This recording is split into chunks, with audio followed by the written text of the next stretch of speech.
Last time on Square Roots, Dorian faces his daddy issues, Cassandra seeks out some old friends, and Iron Bull enjoys the pleasures of dragon slaying.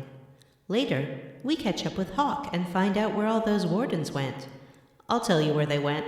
They went totally nuts!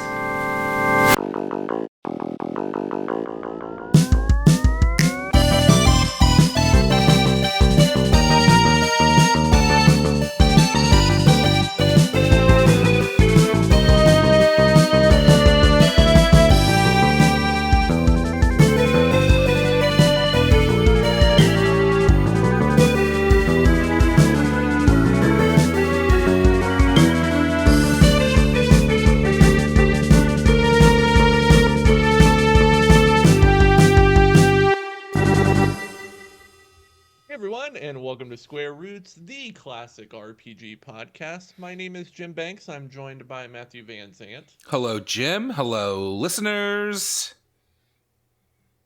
John Corypheus Brandon. Welcome to my doom. And Vanessa the birthday girl. I'm Vanessa the birthday girl. It's my birthday as of recording this episode. Honk honk. Should we sing happy birthday, guys? Absolutely. It's out of the public. Happy birthday to you. Happy birthday to you. Happy birthday, dear Vanessa. Happy birthday to you. Oh, thank you. That was beautiful. That's going to sync up so poorly when Jim edits this episode. Yeah, it's going to sound terrible. This is ironic because we're recording episode 399, which is the same number as your age. Oh, that's true. 399? 399 years old? Yeah. Yep. I mean, no, I'm 20-something. And how long have I been 20-something? I'll All right, never Morgan, tell. calm down. I thought you were a ghost who didn't know you were a ghost. Ghosts have birthdays. That's true. Ghosts have death days. Yeah. They have both. Well, besides Vanessa's birth, is there a birthday celebration? You guys have any hot gaming news that you'd like to share? Oh, sure, tons. I'll go first. Okay. Vampire the Masquerade Bloodlines 2 is definitely coming out, and Jim Banks is going to give me $10 when it does. We know it's definitely coming out because they released a great gameplay trailer. It looks like in this game, you play as a vampire, and you fight enemies that all look exactly like each other. There's, some clones, I guess, in a warehouse, because each of those warehouse guards was just the same guy. And then you go and you have a brief conversation. And it was about 20 seconds of high-quality gameplay. That means the game is almost done and ready to be released. It looks like it looks like it is taking a lot from Dishonored in the gameplay, which I don't mind. But I do worry It's had, a stealth as to whether or not they can element. pull that off. Oh, they're going to. Listen, This game, it's set in my hometown. It's based on my favorite franchise, Vampire the Masquerade Bloodlines, featuring all my favorite vampire clans, like the Brewhu, the Clangreal, the Bruja, Nosferatu, others. Ventru, Toreador, Treme. There's that many? Machiavellian. I gotta be honest with you. Here's the first thing that always makes me bounce off the Vampire the Masquerade series. All these stupid fucking clans. I'm not gonna remember all your stupid clan names. Why do they gotta be clans? Why can't they just be like different kinds of vampires? Like the Nosferatu or the monstery ones. Mm-hmm. And the handsome and pretty ones can be the something else. And the ones that are kind of bats can be something else. And I'm just kind of ripping off the Dresden Files here, but the incubus succubus ones can be something else. Instead, it's just like, we're all just vampires, but like I'm a squeaky door and he's a Romeo and Juliet, and we don't like each other.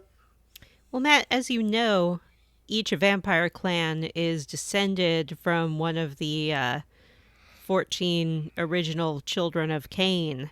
Boring. Except for Treme, because they're vampires through magic. And probably a bunch of other Remember ones. in the first one where there was like a vampire STD? Oh, yeah. That was not good. When are we going to play the other old Vampire the Masquerade RPG? That's the question I've been really asking. bad? Yes. There's another one that starts off like in the Middle Ages, and you're like a crusader. Wait, if really bad games are on the table, I've got some a list of games we can look into. My understanding of that game, and I could be wrong, but my understanding, and I remember that game. I had it. The problem with that game was much like Bloodlines. It was very janky and broken because I had that game, and there was like not a point of no return. There was like a game-ending bug. But I don't know that the game itself is bad. And these days, this stuff's all patched up to hell and back. I wonder So it if could it be has very been. playable. Yeah, it's on good old games. It comes with patches, like fan-made patches to make it work.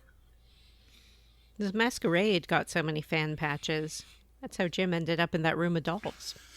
The mannequin room. Yeah. Terrifying. Anyway, something to consider one of John- these days. John, you mentioned terrible games. It's a good opportunity to mention that we have a poll live right now on our Patreon. Hey, why don't we go to our poll tracker? Live to the poll tracker? I don't want to, because I'm not happy Poll Tracker about the 9000. current results. Hey, Matt, you're the one who always says don't put your thumb on the scale. Okay. All right, here we are at Poll Tracker 9000, and it looks like number one with a bullet is Bayonetta. It's doing great in the polls. Number two is Deadly Premonition, a Game I've never heard classic. It's something. It's really interesting. It's very unique. Number 3, Uncharted 4, and number 4, Thief: The Dark Project 1998, not the remake by Square Enix, the original one.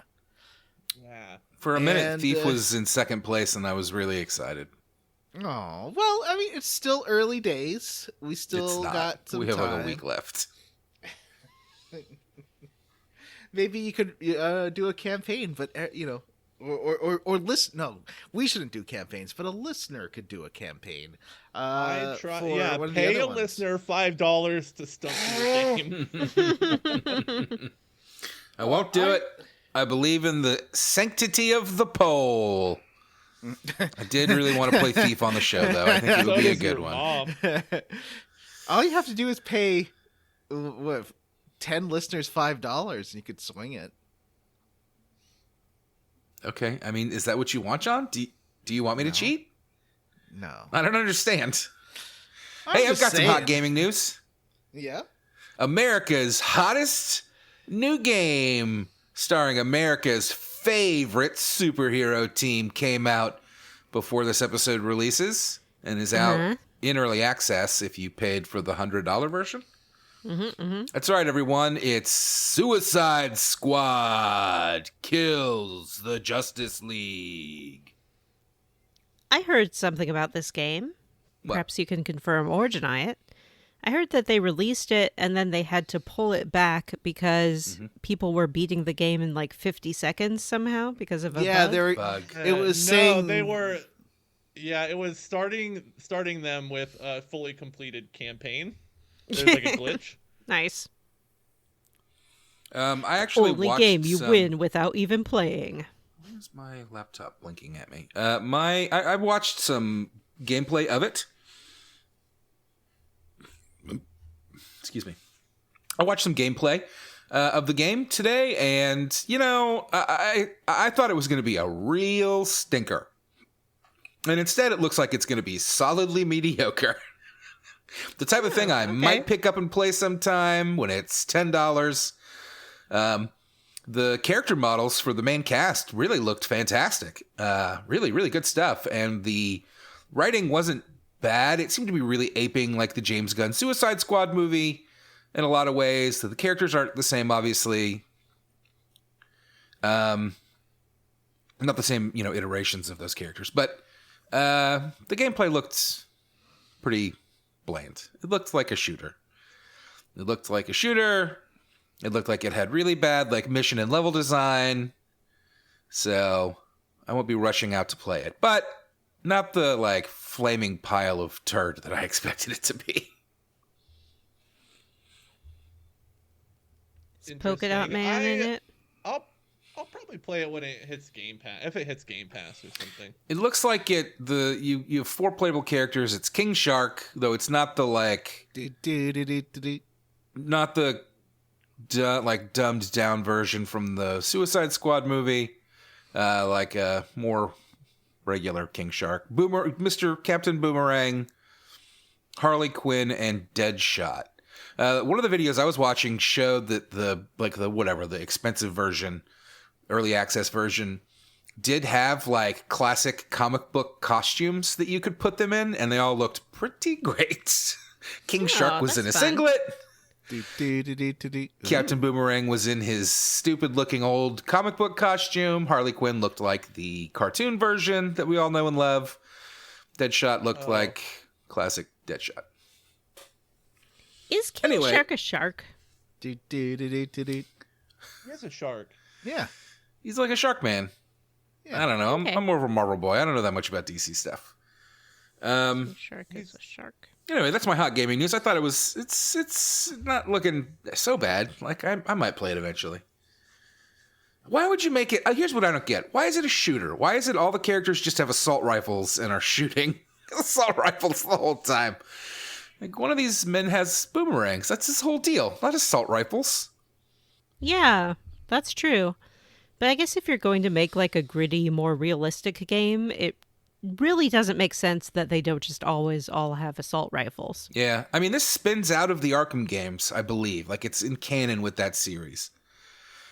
The one other positive thing from watching it that I did see was that the traversal actually looks pretty fun. Like, they all have different ways of moving around. Deadshot has a jetpack. Captain Boomerang has, like, a speed gauntlet so he can teleport to his boomerangs or something. Harley Quinn has like a more Batman's like gun thingy, grappling gun. So that was neat. King Shark just seemed to hop around like the Hulk. All right, well, I'm done with that. Anybody else got any hot gaming news? I do. First, Jim. Oh my God! What the fuck? What? All right. How do you feel about beaches?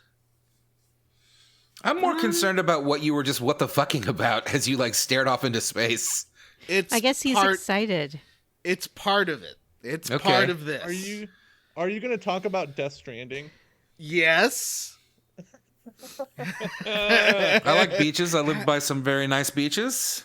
I don't like to go during the day during the summer so much. I'm more of a go to the beach at night guy, or take a walk on the beach in the spring or the winter or the fall. Do you like being on the beach? Not really. It's like sandy. Sand gets everywhere. It's true. Eat sand. So, okay, Death Stranding 2 has a trailer. And I would say, honestly, not as bonkers as the first one, but there was a part that just made me go, what the fuck? So, Death Stranding 2, part of its trailer, if you're wondering which part of the trailer, Jim, have you seen the trailer? I watched a few minutes of it, and it seemed like it was fucking never gonna end. Yeah, so it is pretty long. He's on the moon right now. Now there's a hand attacking him. There was a marionette. There was a little marionette on the shoulder of the lady, the French actress lady. What's her name? Oh, I know who you're talking about. I don't remember her name. But it was a creepy marionette, and it moved on its own. I don't like a creepy marionette. That's a Kojima game. Yeah. Ugh. So, it looked very French, the marionette. Yeah, more Death Stranding is always a good thing. I made Vanessa buy it, so we'll have to play it someday. Yeah, I gave it a little try, but it didn't quite capture me. Well, I mean, maybe you'll be It's forced free to play if it. you have PS Plus. I do have Yeah. PS Plus, but I also already bought it. Yeah, I actually have it downloaded on my PlayStation as well, and I literally never turned it on. It's pretty neat. Oh, that guy looks It's like more Kefka. fun to play with friends, I'm sure. Johnny, are you just watching the Yeah. trailer while you This talk ain't to us? John's Johnny live reacts, reacting the like- trailer. I'm This is busy, not man. your channel for your live reactions. You know what? Why not? I've got Kids some more hot love it. gaming Put news. this on TikTok. Maybe it'll be on TikTok. The kids think live reacts are so cool. They love it. But you have to be Yeah. like more. I guess you did a good job with your "Oh my god" at the beginning, but But that was You know, genuine. That was it's good to a be like, marionette. no way. Although my favorite reacts are the ones where people Ah, just the sit there marionette's like back. stony faced Oh, and cry. God. He's tugging the marionette's leg, and the marionette's eyes just turned red. And now he's shaking his fist at the So cup. as of tomorrow when we're recording, Oh, and what's wrong, Vanessa? last week, I just waited so long for Death Stranding 2, and I'm so moved by the trailer. and last sorry, week, it's as of this episode releasing, Persona 3 remake is out. What? Hey! Yeah. I already got that. Baby. Yeah, I got it pre-installed on my Xbox and everything. I cannot wait. It's going to be super fun. Can we play that for our next game? And then Final Fantasy VII We did Rebirth? so many if we just did times, I'm that? just not sure. I'm not sure if I'm going to pick it up again. I've only I've bought played it it once. multiple times. But this is basically a different game. Look, I heard that Is they took it? out the trans beach stuff, the anti-trans beach stuff, Ooh. and that there's like a trans pride flag somewhere in the game. Can you There's still date definitely a- Ken? Regular know. pride flag. No, definitely not, because it is not the lady version. Oh, yeah, they took the lady lame. out. And Come on. also, I get it. Like, it sucks. Don't get me wrong. I love that. But it's a remake. Like, they're going to remake that whole, like, second quest or whatever. It being developed for another 2 years if they were doing that. Just give it to me. We're getting it.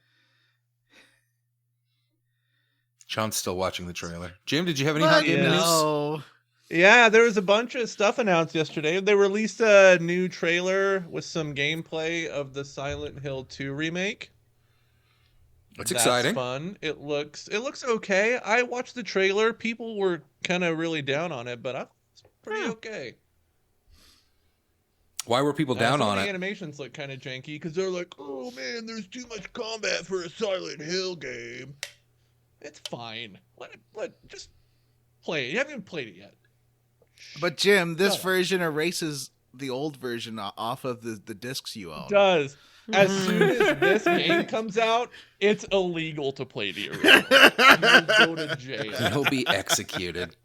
I heard that there was a brand new free-to-play Silent Hill game that came out and that you have already played the entire fucking thing.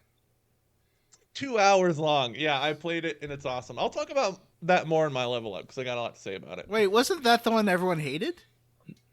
No, this is a different No. thing. What? Tell him about it. Well, he's going to talk about it in his level up. Oh, that's true. Yeah, I'll talk about it in my level. They released a totally new game, Silent Hill game called Silent Hill: The Short Message on PS5. And spoiler alert, it's real good. Is it like PT? It is kind of PT-ish. It's first person. It's pretty cool. What else did they announce? Helldivers 2 got a new trailer. People really like those Helldivers. I have games. no idea what a Helldivers is. It's like, wasn't the first one a dual stick shooter? It was like a World War You One think type game. Airplane. It's something like that. This one is super sci-fi-y. Like the Helldivers, I know this because I watched the trailer, are like a military unit that's kept in cryogenic stasis until they're needed, and then they shoot them down onto a planet to do battles. I can't do this voice, so Matthew will have to do this bit for me. Matthew, can you say heli diver like Dio? Like Dio? Yeah, Like Ronnie James Dio. Dio. Yeah. Oh. Heli Diver! Perfect. Thanks. When you said Dio, my first thought was JoJo's Bizarre Adventure, so thanks for ruining my brain, Internet. That I know. Dio's named after I know. Dio. Wait, more gaming news. Until Dawn Remaster announced for PS5 and PC. It's never been on PC before, so that's exciting for PC people. They've definitely remastered it for other things, though, haven't they? Oh, no, I'm thinking of The Last of They've Us. actually only ever released one version of it on the PS4, and that's the only version there is. Do you think that this has to do with the film that they are talking about making? Definitely. I do. Yeah. Makes sense. They also released a new Dragon's Dogma 2 trailer. They announced a new Sonic game. I watched the trailer for that, and it looks like dog shit. Yep. So Sonic it is Sonic Cross Shadow Generations, and Sonic Generations was a fun little throwbacky kind of game that they released that had modern Sonic and like original Sonic, kind of pudgy round Sonic, and it had a mix of like 2D and 3D level design, and was pretty well received. I didn't play it, but it looked pretty good. Sonic Cross Shadow Generations is that, except then there's also a bunch of Shadow the Hedgehog bullshit thrown into it. Like, what an insane decision. Listeners, if you want to know more about that, the title is spelled out Sonic X Shadow Generations. Just Google Sonic X Shadow, leave the generations off of it, and click on your images tab. Yeah, also make sure safe search is off. You loser. Off. I could be wrong, but I've always see when something is something X something that it's pronounced something cross something, which is dumb. I don't know. I don't like Yeah, it, but like that's what Street it Fighter is. Cross Tekken. Yep, there's a bunch of that stuff. They released a new trailer for the game Judas, which is like the new BioShock. The new game from the BioShock guy, Ken Levine. That's cool. And it looks just BioShock. That's less cool. What was the game that was what else? like BioShock but wasn't BioShock? BioShock 2. BioShock The Infinite. Atomic I guess Heart? it was BioShock. Oh. Yeah, BioShock Infinite. BioShock Infinite would be BioShock. I've never played I that. liked I would that like one. to play it one of these days. I liked it, yeah. I think the story's amazing, but the gameplay is kind of tedious. Yeah, That's my hot take on BioShock there's one Infinite. fight, because I was playing on hard, brag. There's one fight in BioShock Infinite against a ghost that on hard Oh my took god, me it's the worst boss fight. literally an hour, and I had to like hide around a corner, shoot a couple of times, go find some more bullets, shoot a couple of times. That fight sucks. They also announced that Dave the Diver is coming to PlayStation. So Could you fun. say Diver! thank you? Oh, there we go. I still have no idea what that is. It's a Johnny Boyfriend simulator. Oh, okay. That's fun. Yeah. There's a Metro VR game that they announced. If you like the Metro series, and We don't have talk about $600 VR on to this buy a show, VR Jim. headset. This is not a VR show, okay? You know, We do talk about VR because that Taskmaster VR game's coming out. That's the hottest state of play news. I still never played a VR game. I've Me neither. never been into the I virtual never reality. have either. I have zero. I bet- Listen, if you guys are into that, that's cool. I won't give you too much shit. But personally, I've got zero interest. I'm worried it will make me motion sick. Matthew will just keep I like- screaming, and Jesus wept! I like watching the Worlds within worlds! Worlds within worlds. One of my favorite genre of TikTok is people unintentionally destroying their living room wearing a VR headset because they lose all sense of One of my geography. One of my least favorite genres of conversation is talking about TikTok. Weirdly, That on TikTok. I don't like people talking about VR that much because it sounds like someone describing their dreams. But I love it when people describe their dreams. Yeah, I mean, I hate it when people describe their dreams, which makes the occasional talk about our dreams conversation in the Square Roots house just the worst for me. Like every other morning. Yeah. Hey guys, listen to this. It's more like once a month or dream so. about the The McElroy or like parade. in the early evenings when John wakes up. Yep. That's all the hot gaming news I had. Tekken 8 came out, and I've never been a big it did. Tekken boy, but boy, it looks pretty fun. I still need to play more Street Fighter 6 before I purchase Tekken 8. Yeah, I hear you. And I've played a bit of Street Fighter 6. Hey, Matthew's got a pretty wide open weekend, if you're ever around when I'm around. Mm-hmm. No, I got to record some stupid podcast. On the weekend? Oh, yeah. That's right. We talked about this. I forgot. Hey, Jim. I got a question for you. Uh-huh. How did you level up? Ooh, I have an answer to that question. I played to completion the new Silent Hill game that they released. Wow. What a strange thing. It is really, really good. Oh. I would recommend playing it. It's super dark, super dark. It is first person. It's like a first person horror game, kind of in the like PT-esque. It is about you play as a teenage girl who's in an abandoned apartment building looking for your friend who's like a graffiti artist. Is there Norman Reedus at the end? No Norman Reedus. Is there actually the creepy only marionette characters in the game? No, the only characters in the game are 3 teenage girls. The game deals with themes of teenage suicide and Don't do bullying and the anxiety and loneliness that comes with teens on social media. So they're ripping off Persona is what you're saying. No, I would say that they made a game with those themes and they did it really well. It's really good game, real scary. Got cool Silent Hill lore in it if you like Silent Hill lore. I do.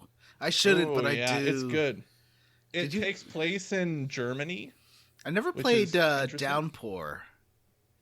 Downpour is better than Homecoming. Or maybe it's the other way around. Homecoming wasn't great. Yeah, one of those games is really bad. But no, this is great. And if this is the direction they're taking these other Silent Hill games they have in development, I think Silent Hill F and Silent Hill Townfall are 2 games that they've announced, 2 more Silent Hill games.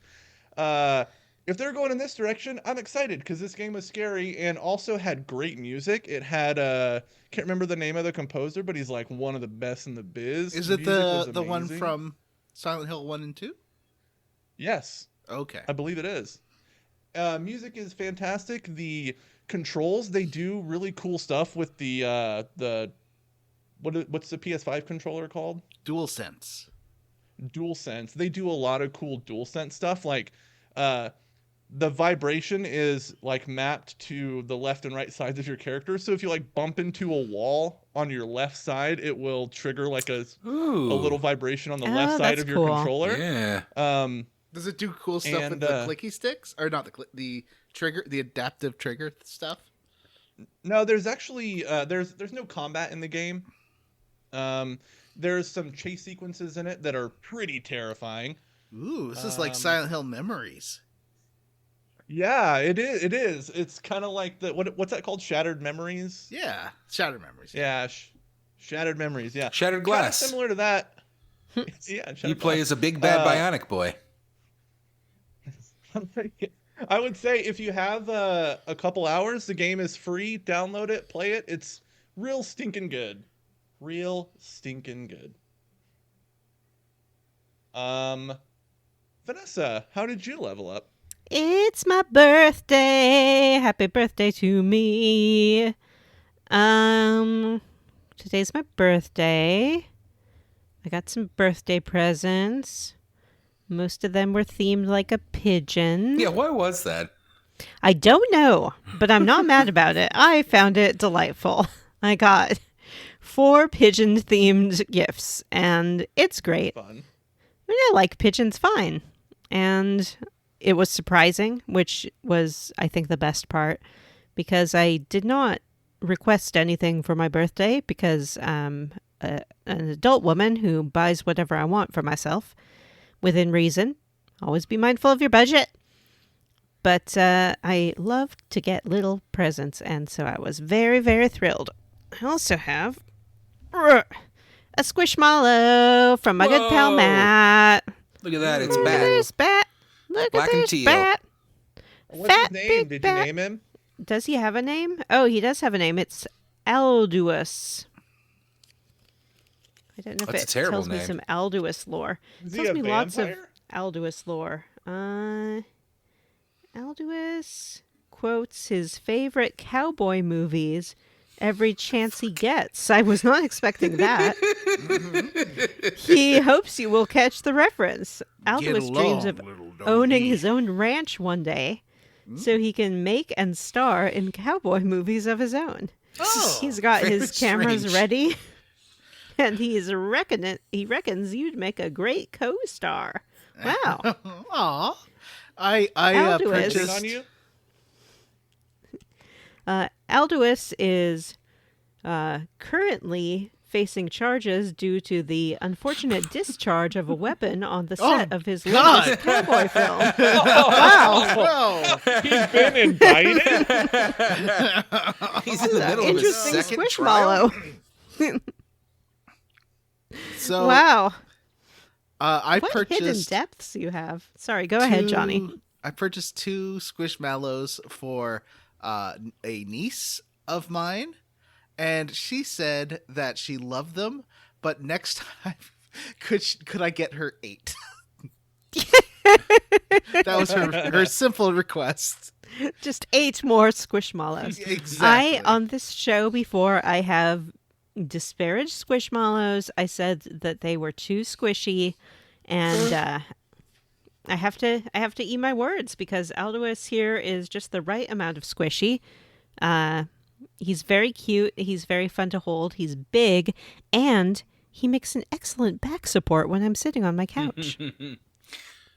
I think the name Squishmallow is kind of misleading because you expect it to be like marshmallow-like, and it's not. It's just like a really soft pillow.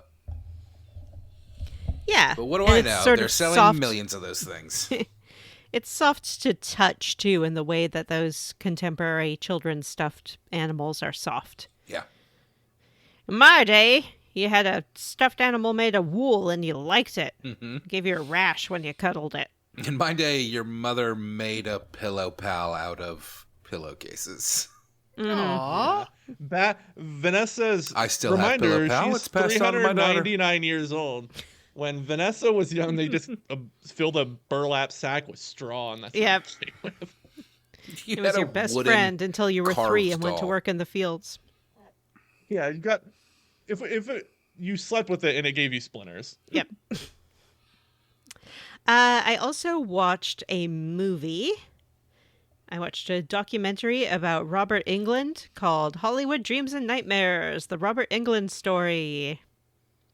It was all right. Fascinating. It was all right. It was very long. When I started watching it, Jim warned me that Robert Englund has a reputation for being chatty, and boy was he. He talked about, I think, every single movie he'd ever been in. What do you have Yeah. to say There's about some- V the series? He did talk about V the series. He talked about how that was sort of what made him a known name rather Oh, than really? just Yeah. some anonymous actor. Mm-hmm. Was he Yeah, in that's that? what- yeah. Yeah, he was Yeah. in the original, and he was quite popular from it, I think. He was like the There good are- alien. There's some really funny interviews with the guys that did his Freddy Krueger makeup on the Nightmare movies, talking about how, because he's had to spend so much time in the makeup chair, how much he would talk and talk and talk and talk and talk, and they'd be like, "Yeah, I didn't do that one because I was tired of hearing Robert Englund's story." Oh. He had lots of stories. He, by all accounts, but, this documentary had a certain point of view, but seems like a very nice guy to all of his co-stars. They had many people talking about how he always takes the time to talk to young actors and encourage them. And he talked about people who did that for him when he was young. So I think he kind of tries to carry that on. But what I like most about him is that he's not bitter about sort of the way his career shook out, which a lot of actors who land in those iconic roles and then get kind of pigeonholed can become bitter about it or resentful that they didn't get to do other things. And he talked about how you can sort of do that, or you can just accept that that's where you are, and he seems to accept it and embrace it. I mean, Freddy Krueger is an icon.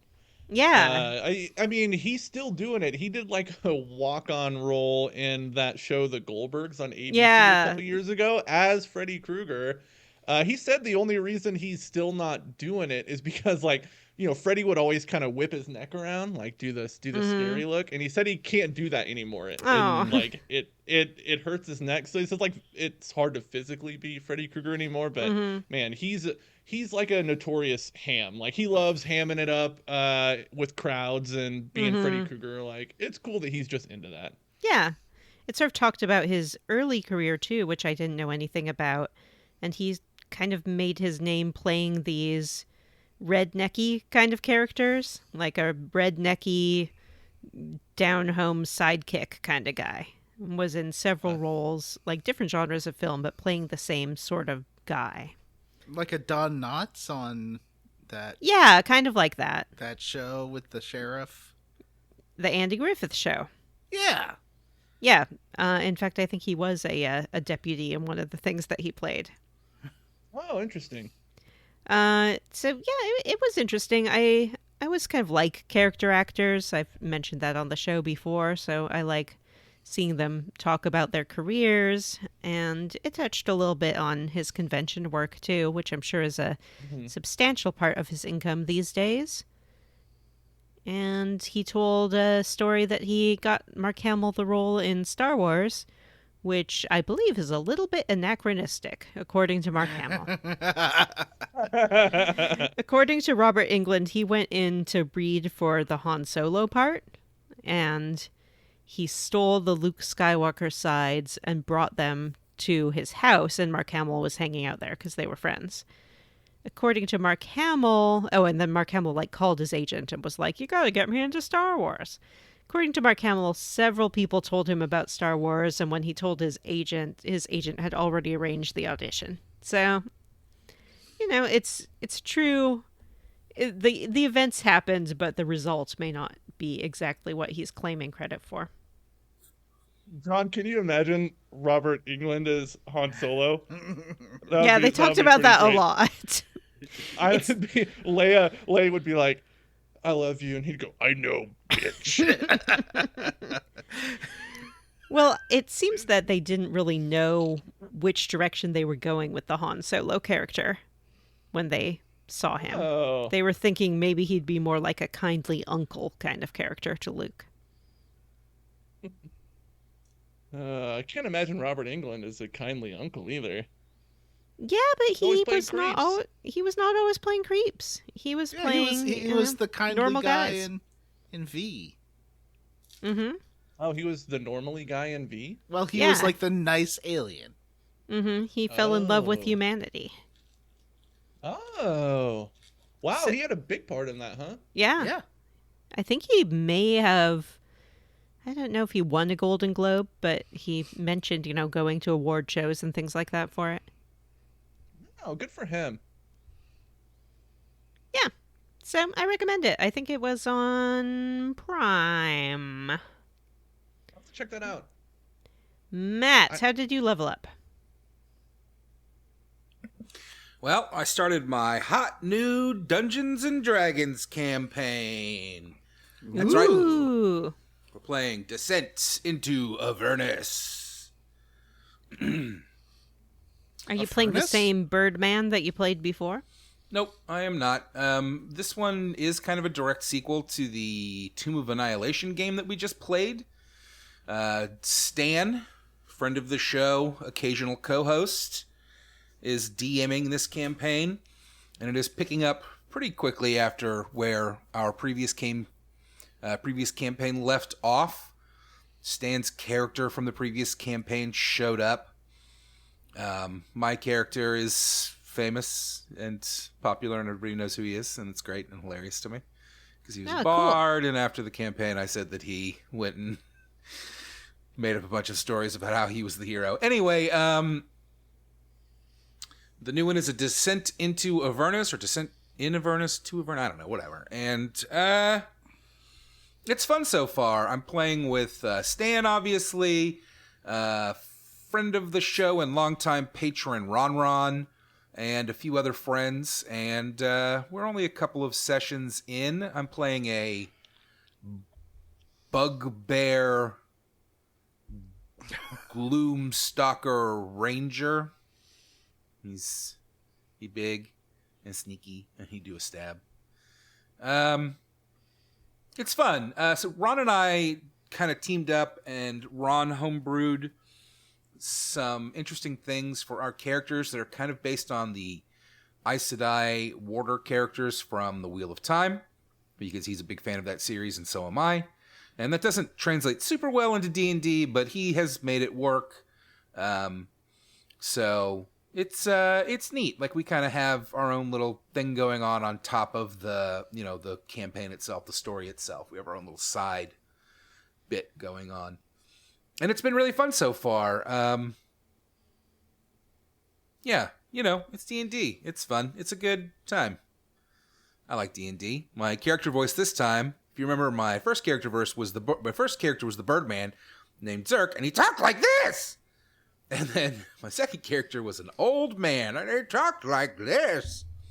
And my new character is a big, burly bugbear, just like a dog man or a bear man. I don't know. And he talks like this. I don't know. I'm still kind of figuring the voice out, but it's really deep and growly. Mm-hmm. It's neat, actually. Like, I'm having a good time so far. I kind of am going for like a stealthy build, so, Vanessa in particular knows how much I love being a sneaky boy and sneaking up behind things and doing assassinations and stuff. And so far, the character that I designed is really working out in that regards, which is cool. What else did I do? Anything else exciting? Still watching that True Detective show. It's really good. Had a birthday as well. Got a fancy new sound bar for my television, which I'm very excited about. Ooh. And is very nice. Because I blew my speakers out on my TV one night somehow when I fell asleep with the TV on. I still don't know how that happened. But so my bedroom TV I've only really been able to use with headphones on. And after several months of that, I've gotten very tired of it. So they were a gift from my friend Paul, who I play PUBG with, and he told me it was a safety gift because several times my headphones were dying when we started playing PUBG, and he was getting really annoyed about it. And you were watching the Twisted Sister marathon, on maximum volume. I do remember that I was watching something on YouTube, and I'm just guessing that sometimes YouTube is really bad about volume leveling, and I'm guessing that I hit an ad or something, and it just was too loud and blew my speakers out. So they worked for like a couple of days, but were real scratchy. So they definitely got blown out. Watching ads on YouTube? You got to get that YouTube Premium, my dude. No, thank you. Expensive. It's way too expensive. I had it for a while. It's way overpriced. Jim, I'm with you. $20 a month or something. It's not. And I'm not going back. It's not $5 a month. Yeah. It's like $16 a month. Yeah, it's way too fucking expensive. Canadian a month. No. Oh no! It is really no. It's like it is. It's like $25 or something. I thought. Are you guys thinking of YouTube TV? YouTube TV is really expensive. I have Preem, buddy. I have YouTube TV, and no, I'm not thinking of that. Yeah. Oh, I have Well, I don't know. Like, I got like a 3-month free of YouTube Premium with a gift I got from Google at work, and I've never went back.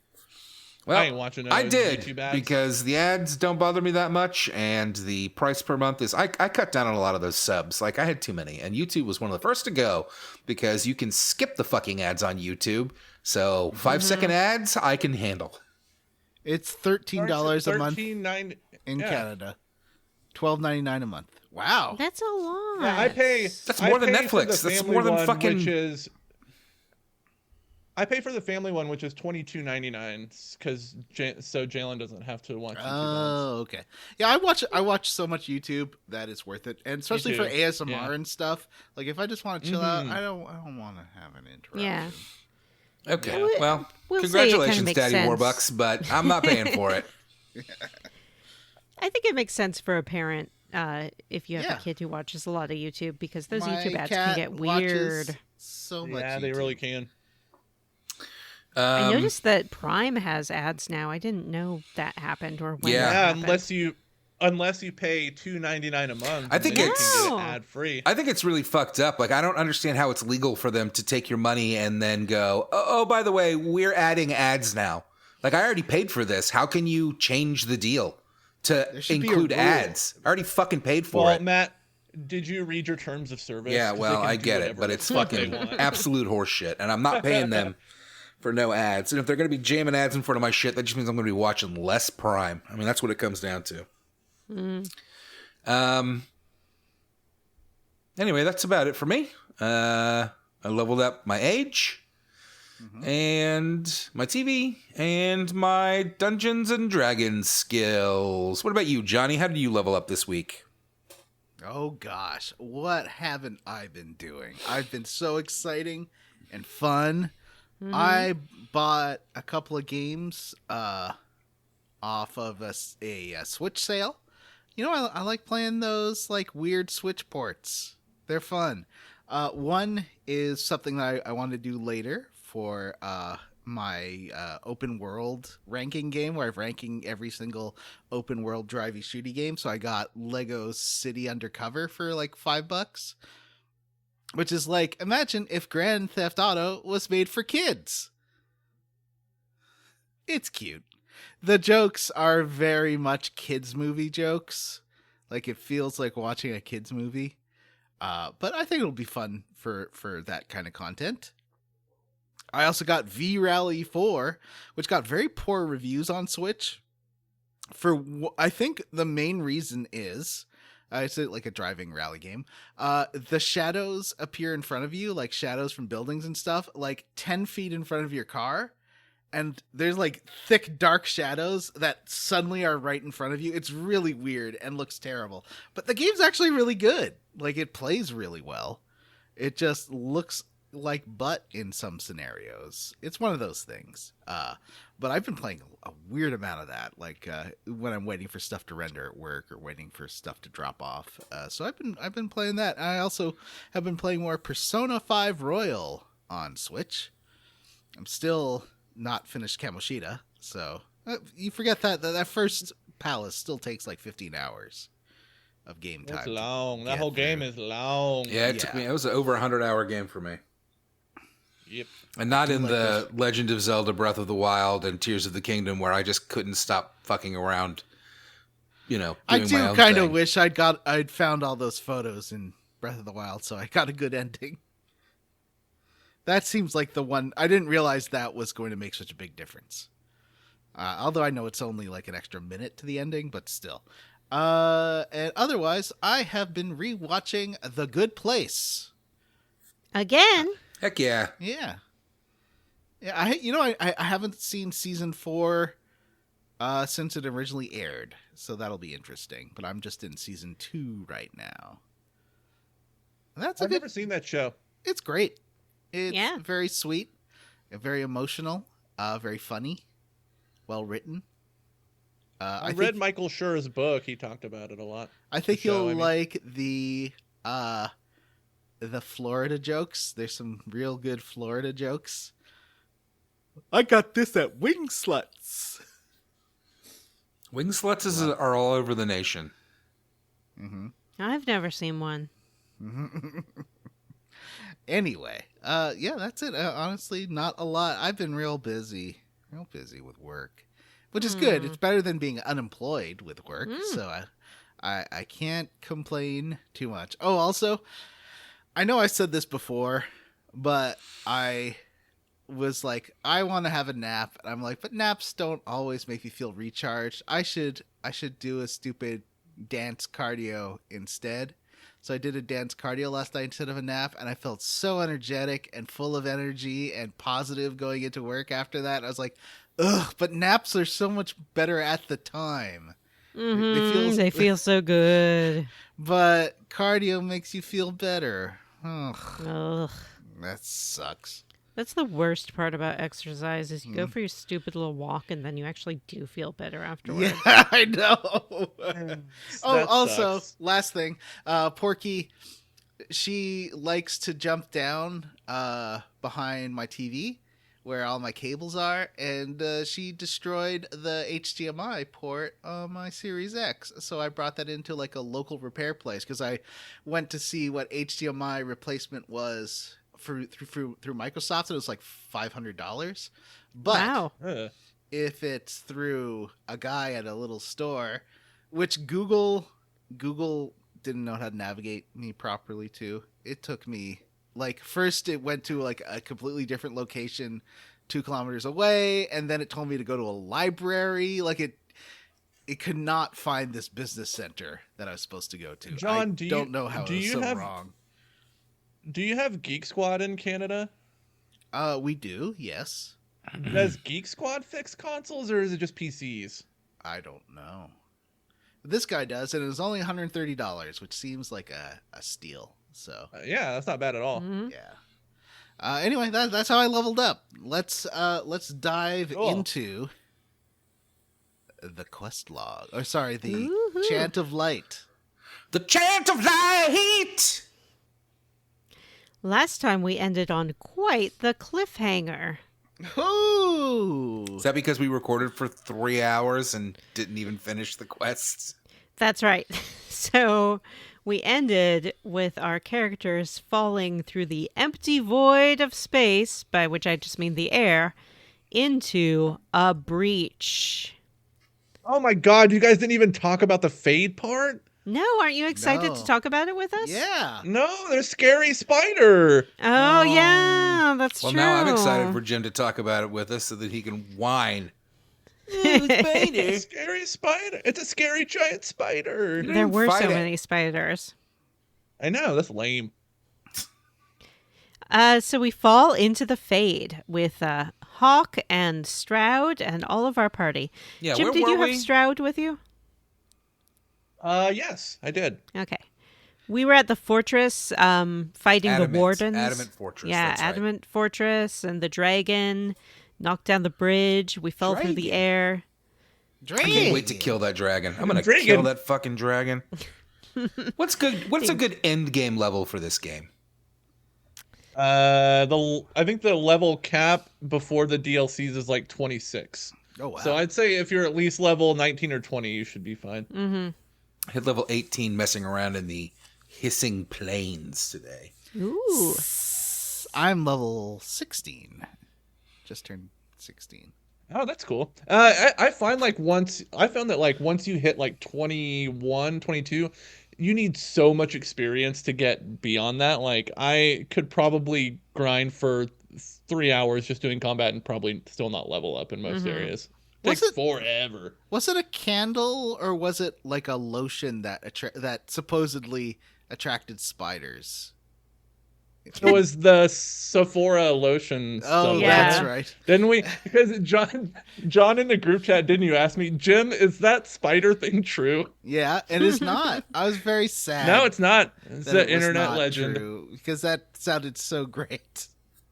Internet legend. Yeah, because you were going to smear Jim in it. You had these cool plans. Yeah. Oh, No, my I was just God. gonna smear his door with it and like inside in his bed. We were going to put No, it I on would things scream. that Jim likes to sort of as a source of aversion therapy to get him to associate spiders with positive things. Yeah. Well, Yeah, maybe this is too much personal information, but I keep a stash of fruit roll-ups in my nightstand drawer. Like, if you put it on my fruit roll-ups and they had spiders on them, that would probably traumatize I think me. we should just get Wow. maybe like Amanda or Jay a spider costume and have them wear it around you a bunch. Can you imagine Jay Yeah, coming up like- and giving you a hug and she's got 4 other arms? That It's would not be like the a arms super that bothers hug. me. It's their scary faces. Spiders have all bugs actually have scary faces, and But I they're don't so like to look small, at you them. can't see them. But I know what it looks like. And don't forget that in the Square Roots house, Jim and I have bunk beds because that leaves more room for activities. Yes. Yeah. We like to go into our closet, get out the Rock Band set every once in a while, play some Rock Band. I was just thinking about doing that. Anyway, so we end up upside down, topsy-turvy, like David Bowie in Labyrinth coming out of the wall, and one of us is perpendicular to the other person. Yep. And we're like, what the heck? We are in the Fade physically. I was really excited about this, and then it was not used again, and then I was very disappointed. Oh, Yeah, I wanted you're to be absolutely walking on the right. sides of walls and shit, and it just doesn't come up again after this. That would've been fun. Sarah, very upset if she's with you in your party, she loses, or she's very disapproving and will yell at you about it later. She's like, Wow. ground isn't supposed to be up. Sarah's so close-minded. I had Solus with me, and he was delighted. He's like, Oh, yes, yeah. sweet, I'm in the Fade. Physically, this is amazing. I love it. Who did I have? I think I had my regular party of Dorian, Vivian, and Iron Bull. Double Mages is fucking great. They just explode everything. Vivian gets that, like, melee mage thing where she starts swinging a sword around, and Dorian is a necromancer and will just, like, turn everything into a ghost that fights things for him. It's delightful. I had Sarah, Solus, and Tom Rainier. Excuse me, who? Tom. No, we haven't talked about that yet on the show. Oh, we will. We will talk about Tom Rainier. I had Sarah Solus and- and Sorry, go ahead. Cassandra, and I don't remember who else. Maybe Varric? Yeah, I think I brought him because he loves Hawk. He does love Hawk. Oh, This Oh, week no, I does brought love Cole. Hawk. I guess I'll wait until that happens. Sorry, I brought Cole. Oh, I thought you said you brought Hole. I brought What? Hole. I bring Hole everywhere I go. Don't put that on TikTok. So we explore the Fate a bit, and then we encounter the divine Justinia. Yeah. Divine Justinia, who at the start of the game presumably Spoiler died alert. Died! in the Conclave explosion. But she's here, and she's like, what's up? It's me, Divine Justinia. Cassandra was really shook to see her because Divine Justinia was like her boss and best friend and Pope and all of that stuff. Mm-hmm. Love her? And I don't think so. Yeah. Although I Cassandra's think too you can straight edge. ask Liliana if she was lovers with Divine Justinia, and she denies it. So Cassandra is like, wow, it's Divine Justinia. I can't believe this. But Cole in particular was like, I'm not so sure that's Divine Justinia. And Solus was very neutral about it. He's like, does it really matter if it's her or if it's a spirit who was inspired by her and took Yeah. her form? Yeah, it's a pretty big I'm like, difference, yeah. actually. Yeah, it kind of matters. It's But, a huge difference. you know, Solus is so pro-spirit that I think he likes to think that whatever they're doing is great.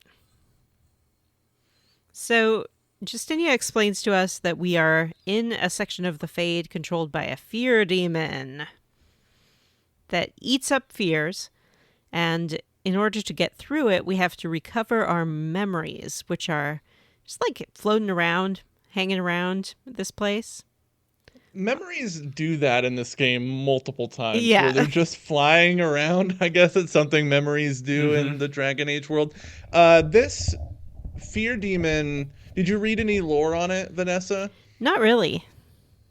the fear demon actually started out as like a friendly demon who gobbled up people's fears in order to protect them so they felt safe. But Oh, then it became corrupted by all the weird shit people are afraid of, and then it turned into an evil guy. So it's like a Fox News demon. It's a little background. Yeah, pretty much. Not that Fox News ever had good intentions. yeah. Actually. It's a boomer demon. Yeah, boomer demon. So we make our way through this place. There's lots of opportunities to get stat boosts from some you just find by interacting with objects. Some of them you have to do something like find a candle and bring it to a candelabra. Little stuff like that. And there's some other creepy weirdo things. There's a graveyard. That was my favorite part. Did y'all find this thing? What was in the graveyard? So in the graveyard, there's a headstone for each one of your party members. Mhm. Oh, I did see that. Yeah, that was great. And it sort of reflects, I think, their biggest fear. So, one of them died alone or pointlessly. The best one, I think, was Varric's that said R.I.P. Varric became his parents. I was like, wow. Yeah, I did Wow, all these Varric. fears, and I found all the mirrors. Like, if you're not hunting down those stat boosts, you're crazy. It's huge. There are also, I'm sorry, Jim, but I have to report the news as it happened. Many little spiders to fight. Mm-hmm. Many spideys. There's some interesting dialogue.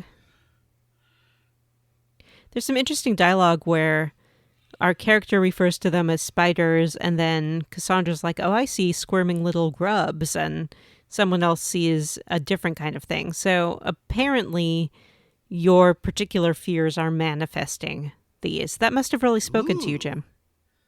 Yeah, these spiders, what I was going to say was they're unnecessarily realistic. They don't need to look like these real spiders. If they would have taken the time and the attention they put into the spiders and put that into the horses, I think that would have been time better spent, honestly.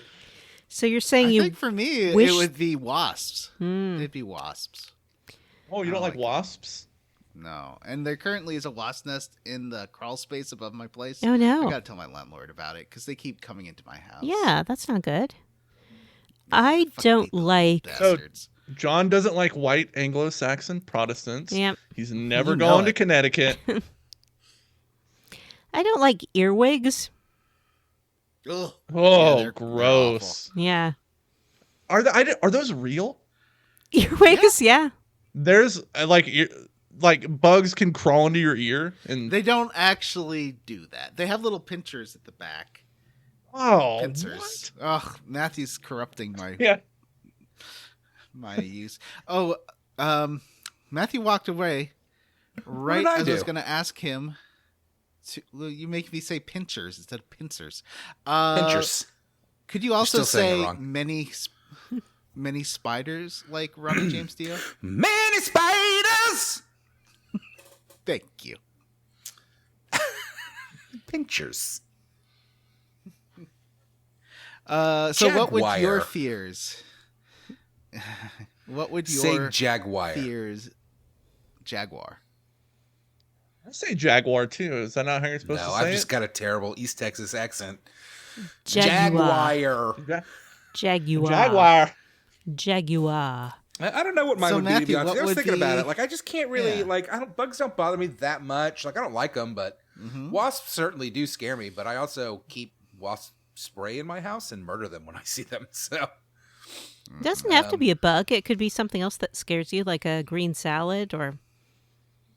Yummy, yummy. so they would, for me, Bowls probably... of green salad. Wow, that's the nice fat joke. Thank you, Vanessa. For me, probably they would manifest just as women. Wow. You know? They would just be women. Oh. Oh, yeah. All right, well, I thought it was funny. The weird thing about the wasps in my house are White that they are Anglo-Saxon docile. Like, they don't do anything. They just sit there on the They walls bitch at and each then other? die. They just They're just die. mean What to do you each think other. they're going to do? They don't just They like don't seek out fly. people to attack. Well, but you can walk by. If you're outside and you walk by a wasp, that thing will like fuck you up. That's It'll true. Fly in your face. It's not if you and be walk annoying. by them. It's if you fuck with them or if you come too close to their little nest, which is why wasps. Or you But have a can of soda. when they fly in your face, that's because they want to go in your mouth. they- You're supposed to open your mouth Yeah. and let them in. Yeah. Supposed to kiss them. I've been Just wanna stung smooch. so many times by stupid Really? wasps over Wow. the years. Yeah. I've never been stung by a wasp. It's weird. Yeah, same. so I've been many stung times. by a bee, but- Aggressive. There's aggressive Canadian wasps. Yeah. Yeah. I think I've been stung by a bee once. May have been a wasp. I don't know. I got stung by a bee once when I was a kid because I was like 5 and there were bees all over a tree in my front yard and I started smashing them and then one of them stung me. Oh, I was just the last time was I think not while we were recording, but during the Square Roots era, I was mowing the big lawn and knocked a log that I guess had a wasp nest in it. I got stung. Oh, I get 'em. one wow. of the reasons why spiders freak me out is because in Kansas, where I'm from, there's a large population of brown recluse spiders, and a lot of my friends got bit, and like it like makes your flesh necrotic, like your Ew. flesh Yeah, I kind was of gonna say rot. that shit will. No. That shit will make you It's super necrotic. gross. My this is a really funny spider story actually. My little brother was working for a local energy drink company in Kansas, and they used an old school in this small town as like a facility where they package stuff, and they asked my brother to go into the basement to get a pile of pallets so that they could load stuff onto pallets. And my little brother said he used the thing to lift the pallets up, and he said hundreds of brown recluse spiders just fanned out from under the pallets, God. and he quit on the spot. Oh my god. He's more terrified of spiders than I am. He wow. quit his job on the spot. All right. One of Wow. my favorite spider This is a stories. great talk, but we got to get back to this quest log. That's true. So as we gather our memories, we first of all we learn what we've been saying all along, which is that we did not cause this explosion. We were an innocent party. And because Cassandra was with me, she was like, "Wow, so you really didn't do it." And I was like, "You still thought that I did it?" And she's She like, sucks. "No, I don't like her. maybe." I'm going to ask before you reveal this big twist, was anybody shocked by this? Anybody? Did you not No. all guess this ahead of time? I mean, I think it I'm was trying to pretty remember. obvious. It's been a while. So we get our memories. We learn that it was Corypheus who blew up the chantry or the temple. He was trying to sacrifice divine Justinia, and we interrupted it and stopped it. And when we did, he dropped his special super orb. This is so It dumb. rolled over to us. We picked it up, and the hand that we used to pick it up got the green mark on it.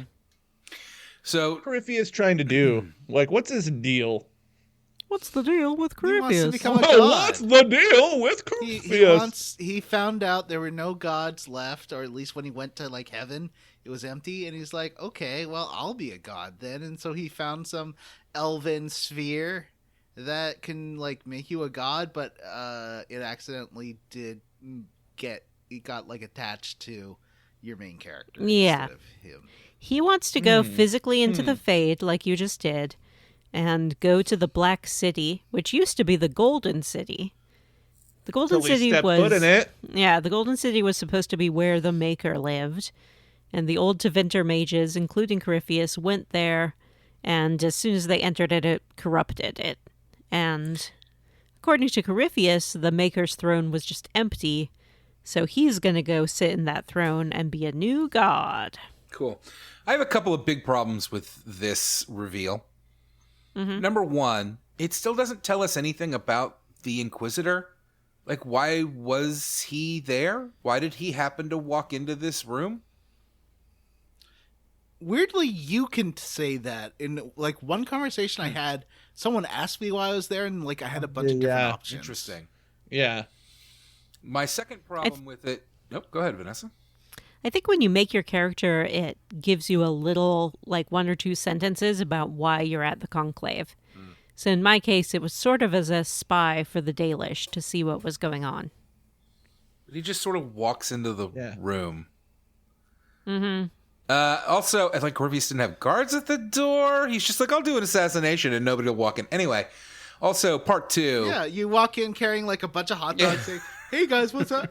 Oh no! You drop all your the hot whole dogs. like Hot just dog. the whole cutscene of like Corypheus dropping his little magic ball and your Inquisitor like scrambling after it to pick it up. Why? Why is the instinct? You're trying to help out Corypheus. No, you wouldn't be doing that. You just walked in and found somebody trying to assassinate the Pope, and your first instinct is somebody dropped something. Better pick it up. It's really fucking stupid. It's really polite. dumb. My first instinct if someone was trying to assassinate the Pope is, go ahead. Wow. It's stuck on that Pope. Going on a list. It just came across the whole thing, the mixture of you bumbling in and then you bumblingly like chasing down this magic sparking electric ball really came across to me as just like a comedy of errors in a moment that was not supposed to be funny. Like, it was bad, in my opinion. I'm really liking this game. It is a little bit like Don Knotts entered the room, dropped all the hot dogs, and picked up the ball he wasn't supposed to pick Yeah. up. It really didn't help that fucking Yakety stupid. Sax was playing Yeah, while it's you true. chased the ball. And the Inquisitor kept like trying to pick it up, but then hitting it with her foot and having to bend over and roll away again. It was just so stupid. Yeah, that was my complaint. That, and the third thing was that the Justinia being the person who saved us from the Fade, like, I don't know why, but like minute 1, I was like, oh yeah, no. Like, it was Andraste that saved you. Okay, let me ask you a question. All of these people have said that they saw a woman in the Fade behind us, and fucking none of them recognized that it was the Divine. Nobody realized it was the Pope. Well, she was like glowing. Yeah, she was remember? backlit and glowing. Okay, all right, fine. I mean, she was in her Pope hat and was Pope shaped, but you know, maybe Andraste wore that too, and that's why the Divine wears that outfit.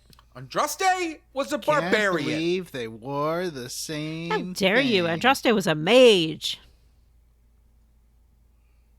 Barbarians can be mages. It's not a class. It is a class. It's literally a class. I mean, this isn't Dungeons and Dragons. It's not. This is Is it Chantry just Catholics? yeah. Yeah, kinda. Jim, there's even a black divine.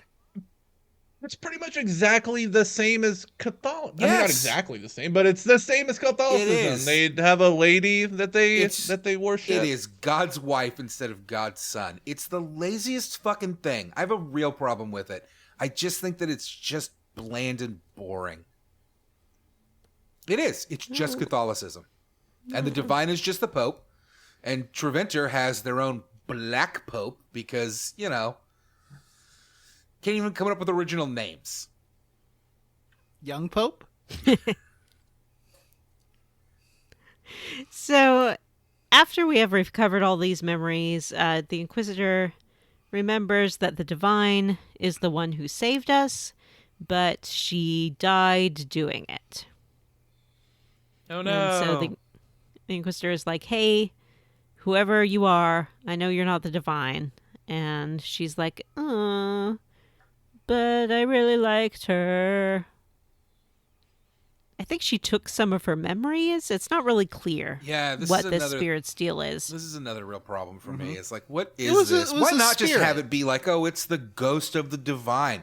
Why do we have to be, oh, it's a spirit who really liked the divine and is now pretending to be her in the Fade? Question mark? Yeah, kinda. I like that it's a little vague. I also like the little side quests where you find a thing and then 2 meters away you find the thing that you're supposed to give to the thing to like solve its quest. That was great. What a good time. Yeah, they're always together. There's like 5 of those, and they're always together. But they always give you +1 to a stat, so... Yeah, they're great. I did all Yeah. Well, now it's finally time to face our fears, literally, and battle the nightmare. We enter into its sort of arena, and it is a giant spider. Scary looking spider, too. Mm-hmm. A real spidery face. He's big as a mountain. Yep. Scary. It's like Wild West all over again. And face your fears. Run with scissors. Wiki wild. That's Wiki terrible wild. advice. Wiki wild wild west. ooh, what a mashup. Remember that fun song from Crazy Ex-Girlfriend, Vanessa? No. Oh, it was a good one. So the spirit of Justinia, or whatever it may be, sacrifices itself to, like, gut punch the spider, knock it over a cliff. Yeah, that was pretty great. Yeah.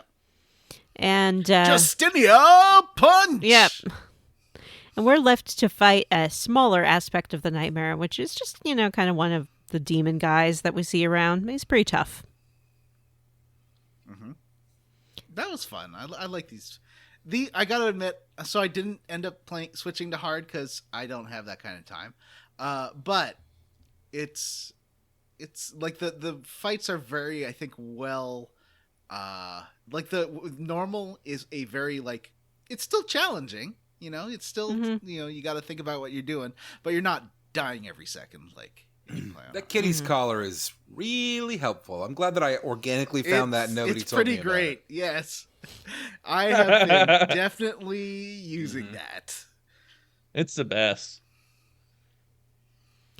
That does make the game way easier. That's like one of those Dark Souls items that makes the game. It is, yeah. Other than the dragons, I have not had really any like deaths in this game.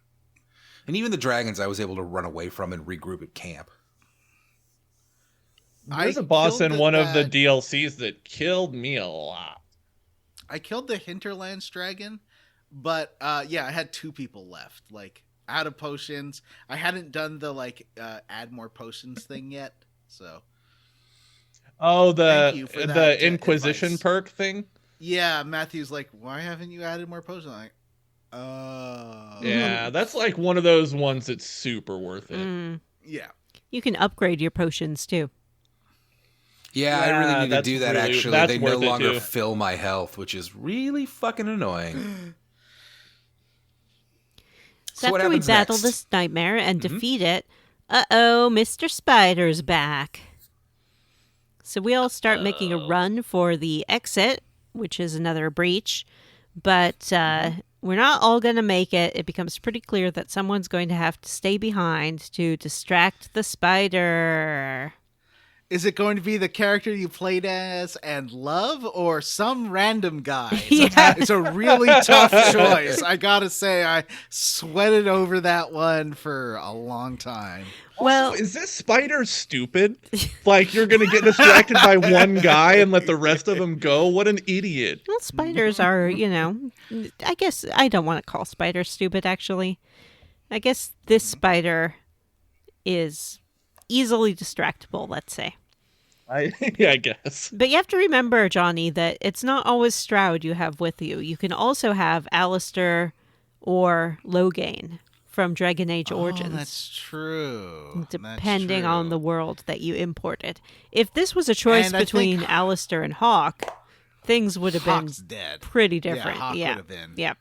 Yeah. So you all It's like chose in the toilet. Stroud? Stroud. Oh, Matt, who did you choose? I felt like Hawk was best suited to stay behind and die in the fade. There Wow. can't be 2 champions of fucking Andraste or whatever, okay? I ain't having that. No competition. Your Dragon Age 4 game is going to be Hawkless. How do you feel about that? I feel like I've never You know imported he's a gonna be save in from it. one game to another in this series. Are you sure he won't just write a letter like the hero of Ferelden does if he's still alive in this one? Dear whoever the next protagonist is, I got out of the fade. XOXO Hawk. Thank you for picking me. XOXO. Yeah. Well, I am shocked by Matt's decision. Not for many reasons. First of all, Stroud is a warden, and this was a warden problem, so it seemed fair that Get he it? should Because stay. Secondly, part of my decision making was that we're really going to need somebody around to like help the wardens get back on their feet as I integrate them into the Inquisition. And Hawk ain't going to be doing that. Hawk's a fucking, That's true. he's not a warden. Secondly, because one of our good friends, Varric, is best friends with Hawk, and I can't imagine that he would have been pleased with that decision. Haven't even spoken with him. Wow. Maybe I should, actually. I'll try to remember to do that. Wow. I so said we got this 3? in the chat recently. I've had enough of Varric. Like, I've had enough. I don't need him, okay? It's great if you want to play with Varric and talk to Varric. I ignore Varric. I don't give a shit about Varric. I'm hanging out with my favorite characters, Iron Bull and Dorian. Okay? But you need 3. Well, yeah, I bring Vivian along because she's sassy and fun. Cut that. She's not sassy. Yeah. She's fun. She is sassy, actually, which is fun, but I don't know how else to phrase it. Now we're thinking of Community. The word he's looking for is sassy, and he better hope he don't find it. She's fun, though. She's a great foil to my other characters. I did start taking Sarah around with me on some of these instead of Vivian, and she also was a lot of fun with Dorian and Iron Bull. I really love the chit-chat in this game. It's great. So after choosing who will stay behind, the rest of us burst through the breach. I close it up choose behind you, us. Hawk. It's like a train. Mhm. Choose Can't you. believe you chose Hawk. That's you. That's you from Dragon Age 2. How could you? I guess this is a manifestation of your self-loathing. And I mean, probably... if you know Matt at all, you know that this was an easy choice. Yeah, that's true. Wow. Profound, actually. So we clear out the rest of the demons and take Aramond, who was the guy who caused all this trouble in the first place, into custody. Then it's time to decide the fate of the wardens. Because I had left Stroud behind, my decision was conscript the wardens, but they might be vulnerable to corruption because they don't have anyone to lead them, or send them away forever. Wow, that would be a really stupid thing to do because we know there's multiple blights coming. Well, I sent them away forever. Wow. Wow. Why'd you do that? Wow. I didn't want them to be corrupted again. I didn't think it would be healthy for them. I'm like, you guys go on a retreat. You go to the north, think about what you've done, sort yourselves out, and then if there's a blight, you can come back. Wow. I was like, you're part of you're going to rebuild and you're going to be even better than you were. And also you're part of the Inquisition now. Did they have a problem with that? No. One of the characters really fucking hates it if you send them away. Is it one of them? I can't remember. Blackwall? I think it's no. Well, yeah, Blackwall. But Blackwall asks you if he can stay. Oh, sorry, So- Tom Rainier. Yeah. He if you banish them, he's like, "Can I stay though? Yeah. I like the Inquisition." Yeah. I did the same thing. He I'm wasn't definitely a real Wade Gordon. pleased. All right, and we head back to Skyhold. And I think now, since it's companion corner time, Johnny better tell us about what he's been going on about with this Tom Rainier fella. Well, I was. Who is Tom Rainier? Oh, you're going to love this, Matt. It's the name of an NPR host. Yeah. Hi. Or a welcome Taskmaster to contestant. All Things Considered. I'm Tom Rainier, and today on All Things Considered, we're talking about broccoli. Let's talk about some brock. No, It was a good rhyme, but I Tom hate you right Rainier- now. Oh, okay. I'm sorry. So, I was I was gonna do a mission, and I was like, I need some tanks because I'm a squishy mage, and let me put a Cassandra in my party, and let me put a but I couldn't put a Blackwell in my party. There was like an X over him. I don't know if you seen Blackwell making like toys. I thought that was a fun little character moment. He was making like a rocking horse. He's hanging out in the stables making toys. Mm-hmm. So, I couldn't find Blackwell, and I was like, where's Blackwell? Why can't I select him anymore? So I went to the stables. He wasn't there, and one of Leliana's messengers was like, hey, we can't find Blackwell, but I bet Leliana will figure out where he is. He's in Orlais. Or Val Royeaux, to be specific. Well, I went over there, and there was like this shabby looking guy about to be hung, like from the neck, not like penis. And they're like, he killed a noble man and his family, and he's terrible, and he's going to be hung from the neck until he is dead. And Blackwell's like, no, he cannot. It's not his fault. He was just following orders. And the hangsman was like, who was wearing a cool skull mask. I really like that skull mask. Was like, hey, unless you know who gave these orders, Grey Warden, we're gonna hang him. And he's like, I did. I am not Blackwall. I am Tom Rainier. Blackwall is dead. What? And everyone gasps. Yeah. Everyone gasps. And then they're like, okay, well, you're going to go to prison now. And they went and took him to prison. And everyone's like, we found Tom Rainier. We've been looking for this fugitive for like a decade now.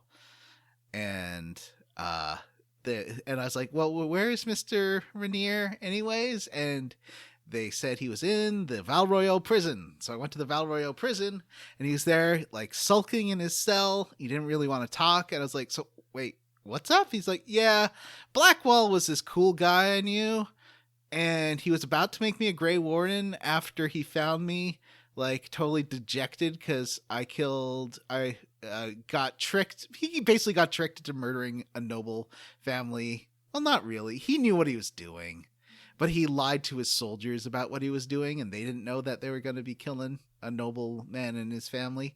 He didn't know the family was going to be there in the first place. So it was all kind of, but he was working for that Chevalier. I think it was the Chevalier he was talking about in another story before, but he was working for this guy, and the guy wanted to like impress Duke Gaspard by eliminating some of his competition. But then the guy that he did this attack for died, so it didn't really matter. And so he just made his men kill like a family and make them all criminals. And so he ran away after that. And after running away, this Grey Warden found him and decided he'd make a real good Grey Warden. But before he had a chance to he sent him on a quest to go get some Darkspawn blood, which you might remember from Dragon Age 1. And you grab the Darkspawn blood, but when you come back, he's been murdered by, I think, Darkspawn or something. Something killed him.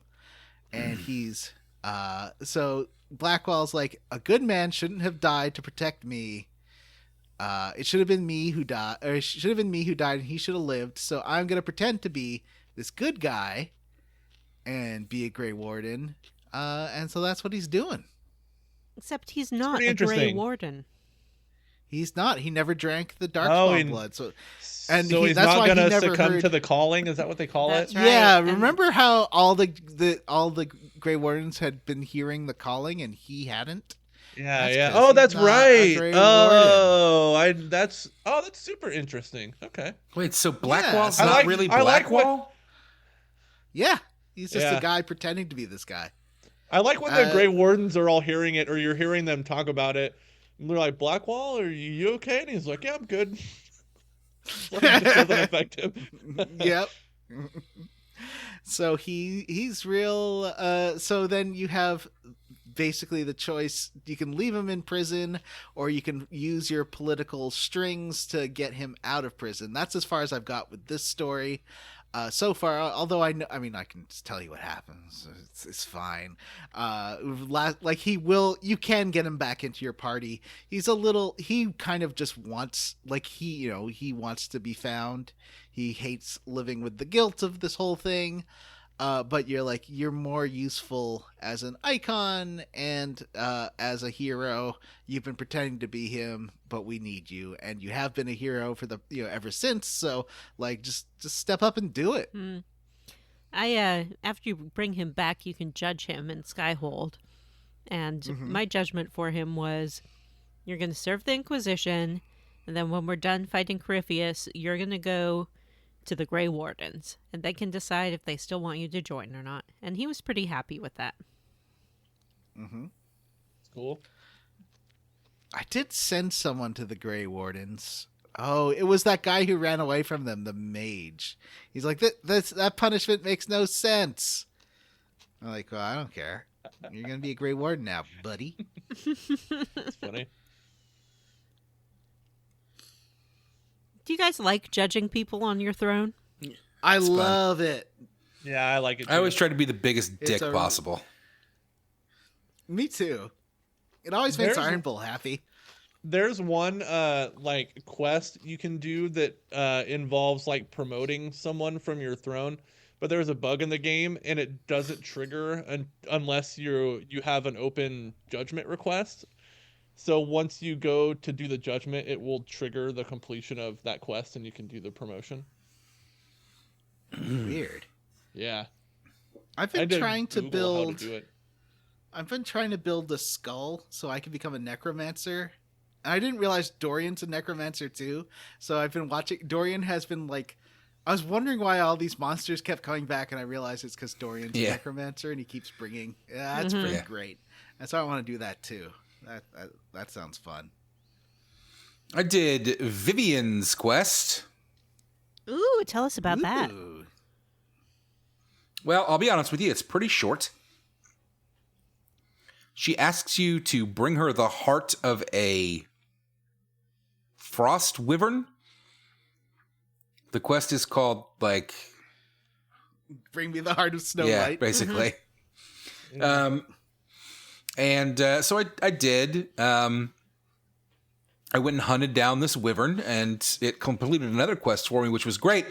First, I killed a dragon that was right next to it because, I don't know, I just was like, I guess wyverns and dragons are the same. They're pretty much the same thing. Well, that's what I thought, but that's what I thought in this too. game, they're just fucking dinosaurs. Like a skinnier dragon.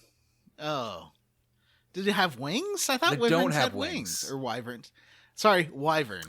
To me, the difference between a dragon and a wyvern is that a wyvern does not have legs. It has wings and a tail. But these things have legs and no wings. They're like snakes with wings. Anyway, these things, they don't have... Anyway, it doesn't matter. I got the heart and I took it to her. And so she took me with her to... She created a potion. And she took me with her to administer this potion to her lover. Ooh. But it was too little too late, and he died anyway. I interpreted this as she brought him poison and euthanized him. Maybe. That was my reading of it too, but it was kind of fuzzy. And then afterwards you can go and talk to her, and she just kind of tells you about how they fell in love, and it's a tragedy, and you just kind of sympathize with her, which is what I did, because I love her. She's delightful. She seemed to have sincerely loved this guy. Yeah, I thought that it was too little too late, but I could be wrong. There's no text during the cutscene, really. There's no dialogue, really. You just kind of walk into the room and watch as this man dies. Mm-hmm. And that's it. I did one of Varric's. Oh, tell us about that. He's one of his friends comes to visit him. Is her name Bianca? Yeah. Is that? Yeah, her name's Bianca. Because you ask him, you're like, why do you name your crossbow Bianca? And he's like, that's a story I'll never tell anyone ever. And then this lady named Bianca shows up, Ugh. Ruining everything. My headcanon gone. I thought he wanted to fuck his crossbow for 2 games. One game. For 1 game. And now... Turned out he just wanted to fuck a lady all along. And he does. Here comes Ray. He alludes to like that they've they've been hooking up for a long time, but she's married, I believe, or engaged. Yeah, she's married. But she's also like a super dwarf inventor. Mm-hmm. She's gonna be one. There's talk of nominating her as a champion, making her a champion, because she's such a paragon. Is that what they're called? Paragon. Yeah. A paragon. Like because she's super, such like a great and she's even better at archery than Luke Skywalker, and she's so great. And Han Solo's like, "Wow, you're a really good pilot." And I'm like, "Get this lady away from Varric, my gray ace crossbowsexual." And I realize I'm just being a petulant Star Wars fan. I do get Mary Sue vibes from Bianca. I don't know why I'm so mad at Bianca. I feel like John is like raging. This is John's Gamergate. Yeah. I feel awful. I shouldn't have these thoughts. John's mad because Varric is cute and he doesn't want Varric with some lady. He's like, it's fine that he's with a crossbow. Yeah, you can still want to fuck Varric, John. Nobody's taking that away from you. I don't think that he wants to fuck Varric. I think that he feels like he is Varric. You know what? I think that's part of it. Is that I had this like, it's like how I imagine Leia's mom being alive and not dying of heartbreak. Well, because it says she is was in in Return of the Jedi. And then George Lucas is like, no, he was asking her if she remembered her adopted mother. Which makes no sense. Makes no sense. No. Ugh. Anyway. But it's not the same. I don't know why. I really feel like I'm secretly some red pill incel because I'm mad about this. Like, yeah, well, not so secretly, but yeah. This is how it starts, John. You're gonna go on Reddit and be like, "Does anybody else hate this female dwarf character?" And then that's how you start your journey into full on misogyny. Oh, come on. A better shot than Varric, the crossbow master. Well, she made and so good at inventing that she's a paragon. And you do make her super cool. They allude to the fact that because part of her quest, I don't remember a lot of I remember where you go, but I don't remember why. So you have to go to that like Deep Roads entrance place that's in the hinterlands. You go there on a couple quests. Yeah, we're trying to find the source of the red lyrium that these Red Templars have been using. Mm-hmm. That's right. And at one point you come up to this big giant like ornate door that's you have to use some contraption on it, and she's like, "Oh yeah, I made that door." And it's like, you made this big door. You're just a dumb little dwarf. Stop taking credit for stuff. She's like, "No, I'm good at making things, and I wanted to stop anyone from coming from behind to like, jack me and gank me and steal my stuff." Mm-hmm. But this doesn't really make sense. How do you mean? Like, they're like, what do you mean? Like, you made this door, this is where the red lyrium is coming from, and then you just happen to know that the red lyrium is coming from here. What's the real deal? Fess up. Mm-hmm. And she said there was a leak. She said there was a leak. A leak? Yeah. But she then reveals who the leak was. Who was it? Jim. Who was the leak? Who let Corypheus find out about all this shit? I don't know. It was her. It was her. Yeah, it was her. Right. Yeah. Yep. And then Varric is super disappointed. He's like, "I can't believe this. I thought you were the best, coolest dwarf and a better shot than me and a paragon, and you could build things really good. And Turned out the whole time you were just a normal, duplicitous woman. He doesn't say that. A real two-faced lady. Wait, Vanessa, I think I figured out the healthy way to think about my dislike for Bianca. It's not because she's a super talented, capable woman. It's because it's like when I meet a guy and really like him, and then I find out he's got a partner and the partner sucks. Mm-hmm. And I think the only reason I think the partner sucks is because I really like the guy. Yeah. I think it's like that. Yeah. We all have those feelings. Like jealousy is a natural human emotion. It's not good to act on it. One should never give in to that. I think it's one of our most. Oh, should I delete all my Reddit posts? Yeah, I would. Okay. So we close up the door to the red lyrium factory, and then Bianca's like, well, I can, sort of study it and try to help you guys out. And Varric's like, I don't know.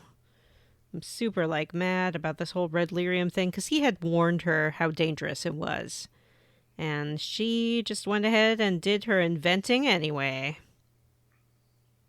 What did she even invent? I don't remember what she was even doing. Well, she was trying to find out more about the origin of red lyrium, and because she knew it was so powerful, and she's like, oh, this Grey Warden lady, she'll be able to tell me all about it, because she was really interested, so I gave her the key, and that Grey Warden lady turned out to be one of the people from the DLC at the end of Dragon Age 2 Legacy. She was like, the Grey Warden lady was working with the Carta to resurrect Corypheus. She was super corrupt. Yeah, that's what brings you here to this area the first time is you're doing like a Carta mission. Yeah. And you have to go kill the Carta people there. Like a and smuggling it's weird. operation or something. You can kill them again. Like, I feel like you're supposed to do both of these at the same time. Yeah, it feels weird like to it for sure. Because you kill the same Carta leader in that room, but there's no one talks. It felt broken the way doing it and then coming back. Yeah. Yep, that's what happens. Pretty gosh dang interesting Carta, stuff. That gosh You dang got Bianca. it, dude. Mm-hmm. And it does make Varric's character portrait change at that point to sad dwarf. Matt, your mic is off. I like those character portrait changes. And also, we ready to move on? Yeah. Move on. Moving on. Mm-hmm.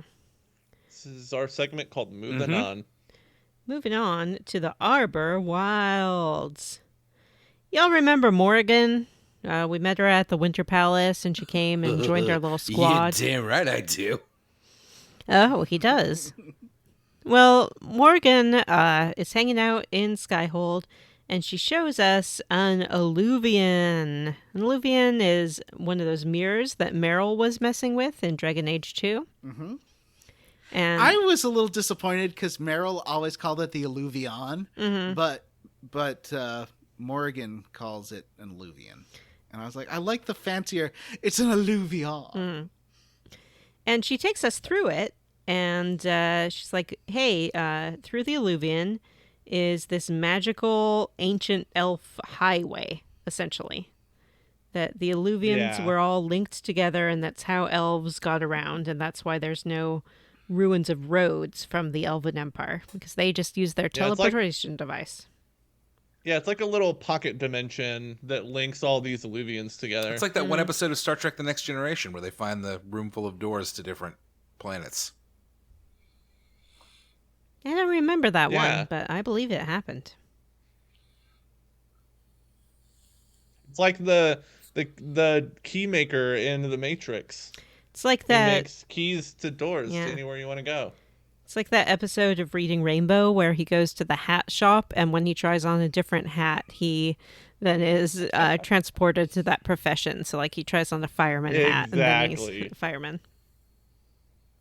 That sounds like a pretty cool episode, actually. It was the best one.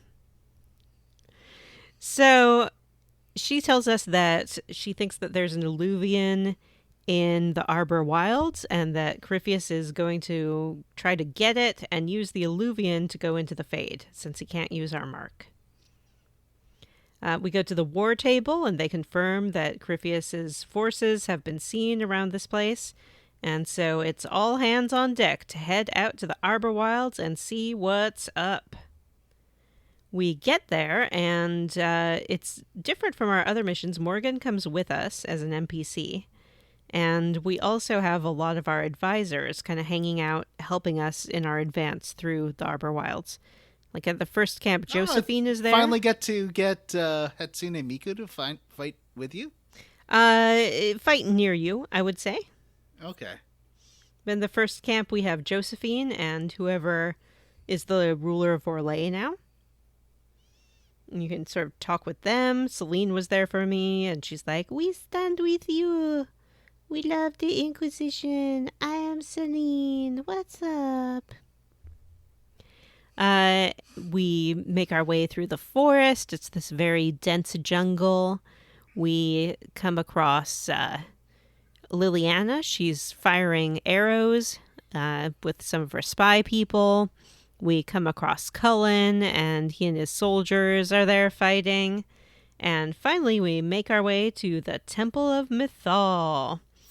Mythal, as you all know, is the mother goddess of the Dalish and the elves. This is kind of neat. I like that there's like a battlefield and you're running around kind of supporting your soldiers and running into all of these people that usually you just kind of see sitting around the castle.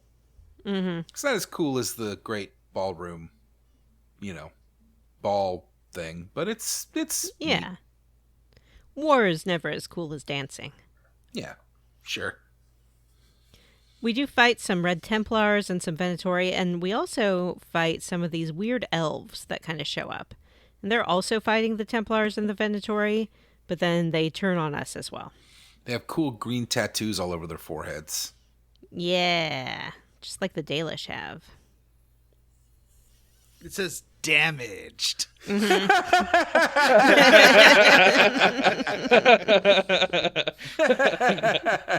And you're like, cool. Yeah, play it loud. Can't believe how rad this is. So as we get to the temple, we have a little cutscene with Corypheus and whoever his current lieutenant is. It can be Samson or Calpurnia, depending on whether you sided with the Templars or the mages. And we see Corypheus just straight up die. These elves kill him. The game is over. That's the final battle, and everybody goes home. Game. Round 4. Yep. Now, unfortunately, as soon as Corypheus dies, one of the nearby corrupted Red Templars starts to do a little body horror dance, and Corypheus morphs into his body. He becomes Corypheus. And then like the what was the Harbinger, right? Harbinger? Yes. Yeah, just like the who I'm Harbinger talking from about. Mass Effect 2. You're absolutely right. Mm-hmm. So then you're like, oh no, turns out this Corypheus guy is totally immortal. So when Hawk was saying, oh yeah, we killed Corypheus, they were right. It's just that when Corypheus dies, he can teleport into any nearby corrupted creature. Maybe they don't even have to be nearby. I don't know. You do know. They do not have to be nearby. They can be anywhere. We have a whole conversation about it.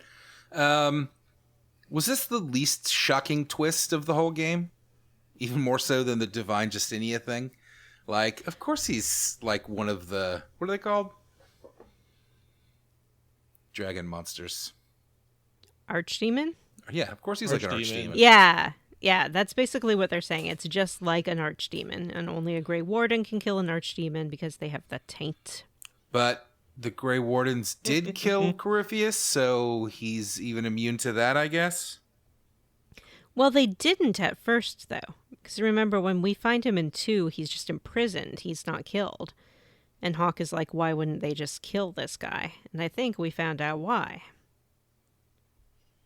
Because if they kill him, he just teleports somewhere else. I have no memory of Dragon Age 2. just like it's not in my brain at all. I don't remember anything. No, I'm Go back the and same. listen to our back catalog. I even watched all like out a there. what happened in video, and I still don't really remember because it's just so goddamn bland. Like, oh, well, you're in a city, and the city. It's amazing. I loved all your friends, and honestly, I'm having a better time this time with 3 or Inquisition, but I still love Dragon Age 2. I remember liking it Boring. when I was playing it. You liked that part where your mom became a monster. Yeah, Ah, your mom that was becomes a cool. monster. Yeah. Mommy monster. Mm-hmm. Can't believe Hawk had to go through that whole mommy monster thing just to be left in the fade by Matt. Actually, like a Frankenmommy. Yeah, Isn't that Frankenmommy. what happens? Yeah. Frankenmommy would be a great movie. There's some new Frankenstein-ish Whoa. movie coming out. TM. Frankenmommy? Yeah, it's gonna be our new Oh, yeah. kids movie. Yeah, We can all write it. that's a great idea. What are the things they say in kids movies? Well, that happened, and I don't know.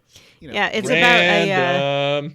a kid whose mom Yes. dies, so he takes her to this smart kid next door, and they resurrect her, and then she's a Frankenmommy. It's kind of the plot of Pet Cemetery 2. It's kind of the plot of Jim, Frankenweenie. I pose. Can I you beat posted it a to us picture of the again, ma- and the- Burton? The marionette in the group chat. This marionette that you're obsessed God. with. Might as well That's Yeah. in the game? Adam Yeah, Jr. it does remind me of Adam Jr. That's why you love That's- it. Oh bow my tie. gosh. That is crazy. So after that, we run into the temple, narrowly avoiding a resurrected Crifius. And in the temple, we have a little bit of moment of respite, and we can look around and enjoy some of the ancient elven art. We find a statue of Fen'Haral, a.k.a. the Dread Wolf. And Ooh, what's his whole deal? He has a pretty interesting backstory. it's That a pretty Dreadwolf. interesting backstory. Being Dalish, my character was very confused. She's like, why would there be a statue of Fen'Haral here? Fen'Haral killed, what's her name? Mythal. Like, that's the myth, that Fen'Haral killed Mythal Yeah. and then tricked all of the other gods into a trap and banished Yeah, them. he tricked them into basically like losing their ability to occupy the same world as all of our characters. Right. So they're kind of like banished to another plane of existence, and they can never come back. Mm-hmm. They are the archdemons, aren't they? No, these are like the elven pantheon. Yeah, aren't they the Mm-hmm. archdemons? Some people think so, but that's a fan theory as of now. Oh, I thought that was. Ooh. Then what are the archdemons? Some guys. I have a cat. Oh, never mind. Bye. My cat. Bye. Yep. Scratched at my door for 5 So- minutes to try to get in, and now is going to get bored and scratch at my door to try and get out. What's the point of you? Aww. Just to annoy me? What is the point of you? Being adorables. Yeah. And soft. Being a little squishmallow. Don't squish a cat. You hear that? Vanessa said I should squish you. I had Solus with me as well. And, Solus, his whole deal is being a know-it-all. And especially to my Dalish elf character, always being like, hey, your Dalish beliefs are dumb. And let me tell you the real history of the elves. Because he keeps saying, I went into the Fade and I saw all of this. And But I everything saw he believes that is wrong, right? we don't know yet. But he's like, oh yeah, Fen'Haral, probably didn't kill Mythal. Maybe the myth is wrong. It's probably just bullshit. If Solus wasn't so boring, he would have been very interesting to have along here. He is very interesting to have along here. So we continue our way through. We find this... I do feel like. Sorry. Go ahead, Vanessa, Johnny. Just for a quick aside, I do feel like it's always that original three party members that have the most to say. Yeah. Like Varric, Solus, and Cassandra usually have the most to say. But usually like Sarah and Iron Bull have funny things to say about the situation. Mm-hmm. And if it's Grey Wardens, then you should bring Tom Rainier along. Having Sarah, Iron Bull, and Dorian in my party is like the most delightful configuration because they're just a bunch of fucking smart mouths. Like it really, it's really fun for me. Though in the big character, what Cole would have been like in the big quest stuff like this, they don't have. You're right, they don't have as much to say. But when we're just wandering around the world, they fucking crack me up. Yeah. Apparently, having Vivienne and Dorian together because they hate each other is pretty. Yeah, it is. Was it you that said that? Someone told me that. In this episode, I didn't talk about it in Character Corner that my Inquisitor finally slept with Dorian. Whoa. Ooh. Save it for next week. Stop. And a special romance. I got a great butt Update. shot of Dorian. Who was top? I don't know. It cuts away. Probably the Inquisitor. I do like in the, at least I think it's Dwarf and Iron Bull. You do find out the answer to that question. After I finally slept with Dorian, suddenly Iron Bull started hitting on Dorian constantly. It's a little insulting. Like, You love I don't each know other. if Iron Bull knows what's going on, but like, back off my man, sir. Or Why not? You know, a little bit of, know. Unless. he also started talking about his proclivity Unless. for tying people up in this episode for me, which was, I mean, I knew that, but it was still a little shocking to have him start making cracks about it. He's just, he's got interests. I think that marionette looks like John Oliver. Enough with this marionette. Yeah, I don't want to keep talking about this. But it does. So, Yeah. It looks a bit like find- John Oliver in the Community Christmas episode. Yes, this exactly. isn't marionette talk. It's I temple think it was time. kind of like Alan Wake. That was someone posted that on Janet Choa from Giant Bomb posted that on Twitter. That's Oh, actually really? the image I used saying Oh, Alan that's Wake funny. 2. So, I don't think he looks like anyone. now it's interesting, all this Dreadwolf talk, because we know that they've announced that Dragon Age 4 is called Dragon Age Dreadwolf, right? Right. What's the likelihood that we're going to get like a prequel set in the way, way back times about what really happened? Because that sounds pretty sweet. I don't think so. Yeah, we probably will get No. part 4 I of think this it's- continuing saga of people I don't give a shit about. Yeah. If I it's could a have left pretty direct Varric and sequel, I Solus think. and Cassandra in the Fade with Hawk, I would have done it. Wow. I don't care about these fucking people, man. I don't give a shit. Well, what if it's more Dorian and Sarah and Iron Bull? Then I care a lot about it because I frankly love those characters. Iron Bull, in particular, is one of the best video game characters I've ever run across. He's delightful. He's so fun. I drink with him every chance I get. Every time I go back to Skyhold, I go have drinks with Iron Bull. Would having Janeway in your party be too good of a thing? Is it like Janeway in the Dragon Age games is good in little doses, and if you had that much Janeway, Who is it would Janeway in ruin it? this? Flemeth. Flemeth. She's such an overpowered character. I'm not sure how she'd work. Yeah, as a That's party Morgan's member. mom, right? Yeah. Yeah. She sort of shows up as like a little bit in each I mean, one. John, if She's it was also the one actual who, like- Janeway, I'd be super into it, but it's not, so... She's definitely my favorite character in this series. Yeah. She's the one who flew Hawk to safety, wasn't she? Yep. Yeah, in exchange for a task to be determined later. Right? A chore. It's a chore. Yep, a chore. Sorry, a chore. She's the chore chief. Chore chief. The sad thing is that after we recorded that Chore Chief episode, one of you numbskulls, I don't remember which one, coined the term Chore Champ. Way better. Yeah, that was Way me better. accidentally. I think we said like 8 different names for Yeah. it during the show when I was editing, so I got very confused when I was actually posting the episode. I called it like 5 different things. Yeah, chore chimp. There's a lot of chores. Chore chimp. Chore chimp. All right. Anyway, Morgan finds Chain chomp.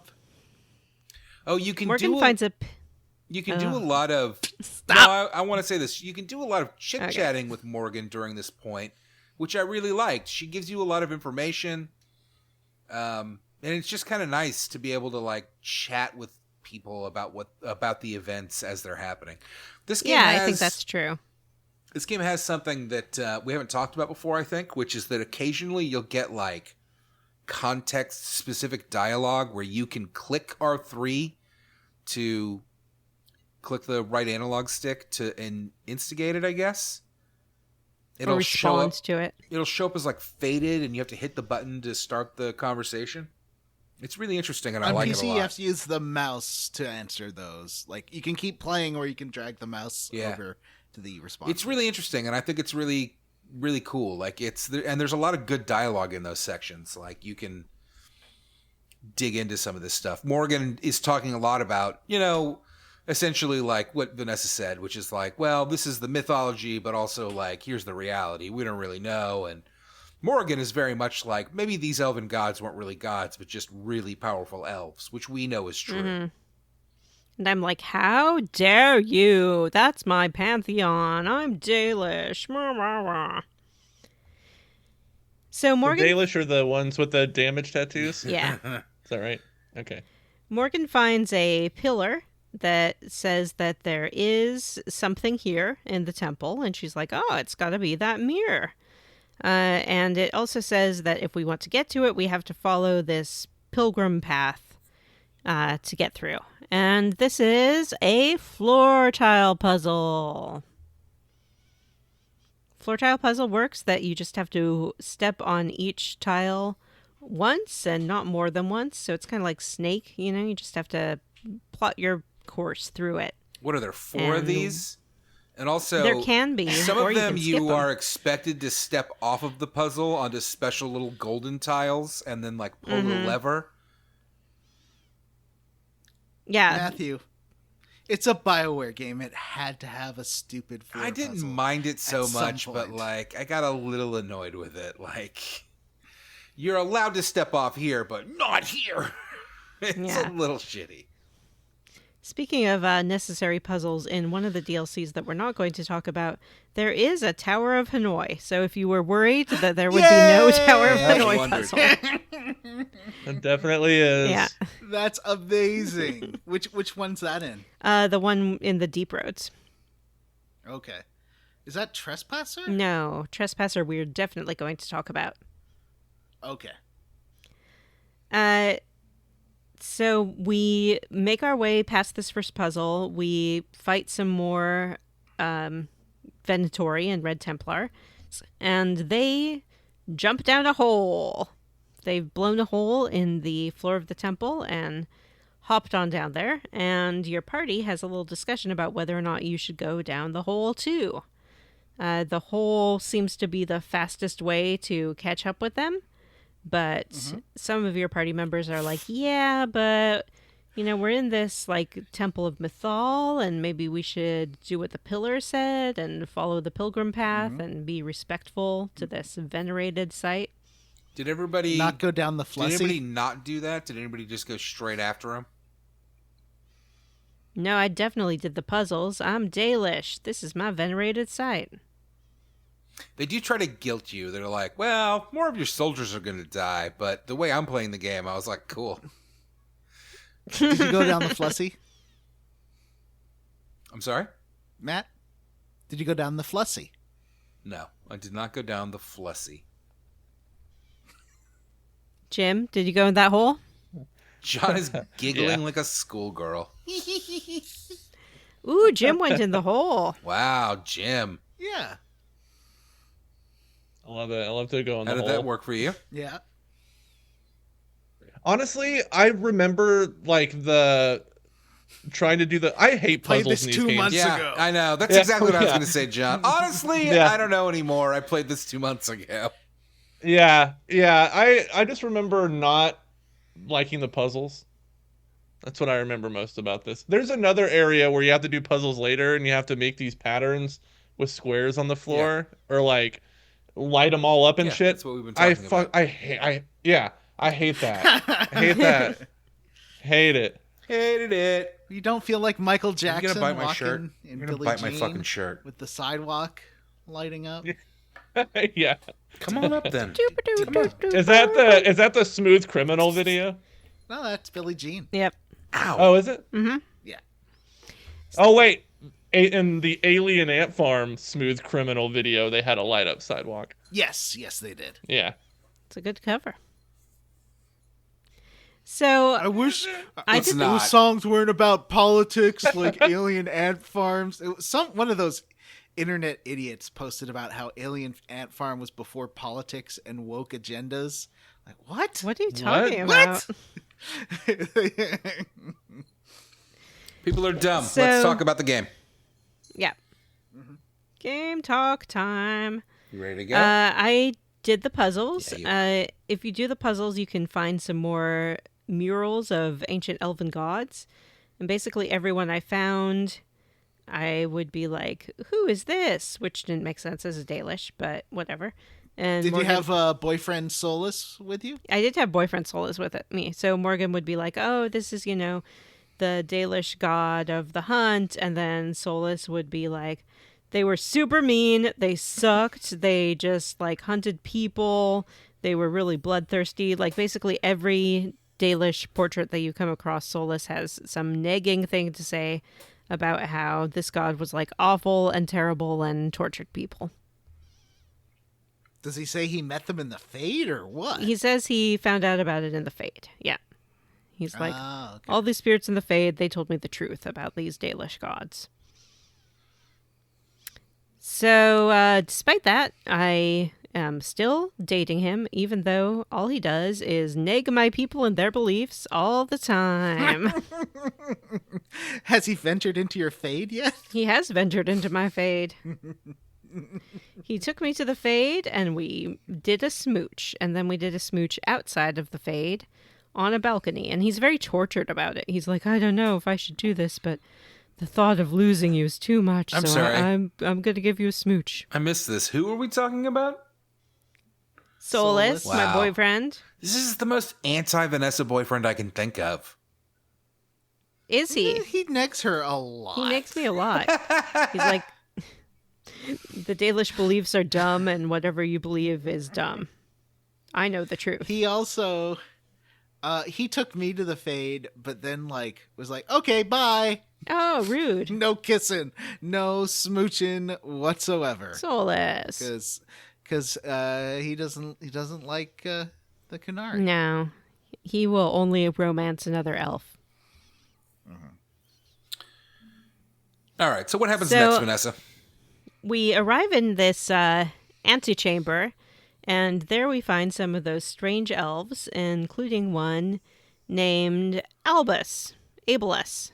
And Abelus is like, hey, what's All up? right, hang on. There's a terrible joke to be made here, and I'm going to try. So it's like Legolas, but he's ableless. Mm-hmm.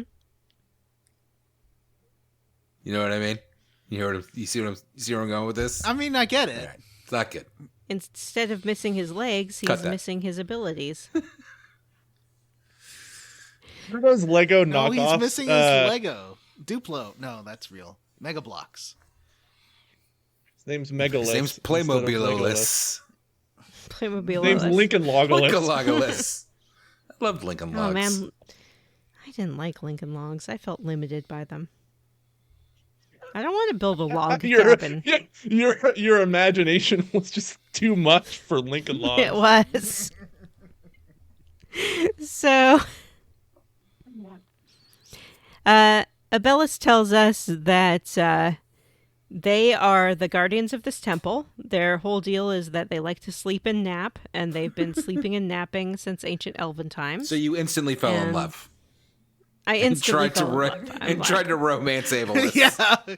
Yeah. You dumped Solus right away. Yeah, I was like, this guy gets it. This is a pretty interesting idea. These elves have been around since the ancient times. They hibernate or, I don't know, cryogenic sleep the world away. And their whole deal is just protecting this temple to Mythos. Mythal. But it's interesting because, like, particularly, I imagine if you have Solus or Sarah, lesser so Sarah, with you, because these guys are like, oh no, like the elf, like Mythos? No, she wasn't a god. She was just some lady. She was the best lady. And I also, as a Dalish elf, I was like, why aren't you helping our people? Like, we lost so much of our culture. We could really use you guys to, wake up and share your knowledge with us. And they're like, oh, no, you aren't our people. Like, you guys suck. You don't know anything about what it means to be an elf. We wake up and the world is just like corrupted and changed, and we are not into you. Super rude. Yeah, but it makes a lot of sense, though, Very right? rude. They're like super boomers. Like, Yeah. the world has changed so much that we fucking hate it. But they have a reason to hate it. You like this these idiot Taylor fucking Dalish, Swift? these moron fucking elves have just. I mean, part of it is they're like, no, we killed. So they tell us, they're like, no. Well, I had Dorian with me, so maybe that was part of it. But Dorian is like, the Ableist is like, we destroyed ourselves. And Dorian is like, wait, but what about the Teventer, my people? And Ableist tells him, no, we destroyed ourselves. He was like, your people were carrion feasting on remains, and that's it. You had nothing to do with our downfall. Which is huge news to these people. Yeah, absolutely. It changes everything we thought we knew about the past. And seems to kind of vibe with what Solus has been talking about. That the gods weren't gods, they were kind of corrupt, they drove their empire into the ground.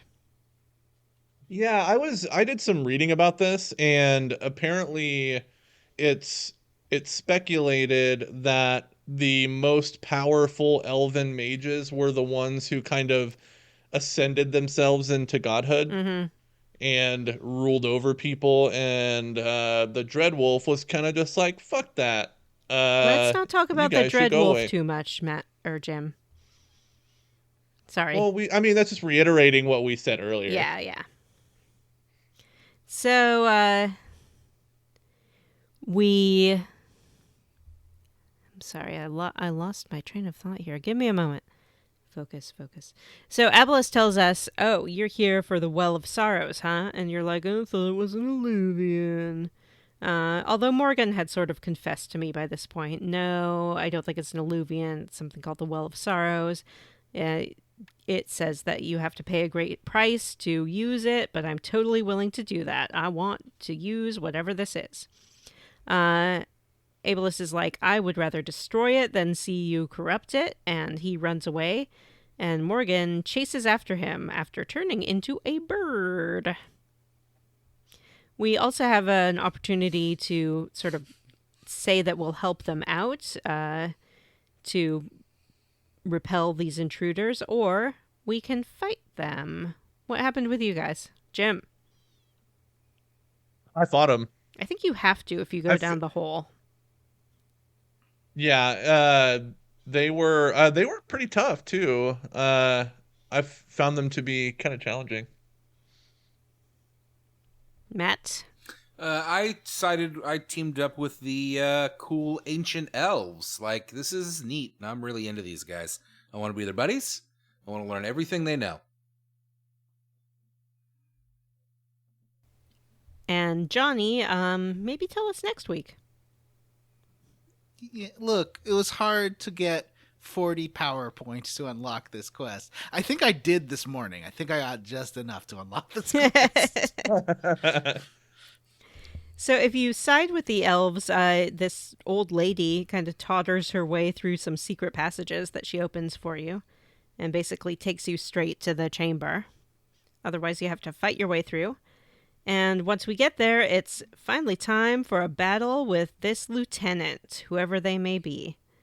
In my case, it was Samson, and he was like, hey, here's the deal. I'm going to drink this well and then take the knowledge to Corypheus, and he's going to reward me above all his other followers, and I'm going to be this great font of knowledge because I have been, exposed to all this lyrium, so I'm able to handle it, and it's going to be great. What was the mage like, Matt?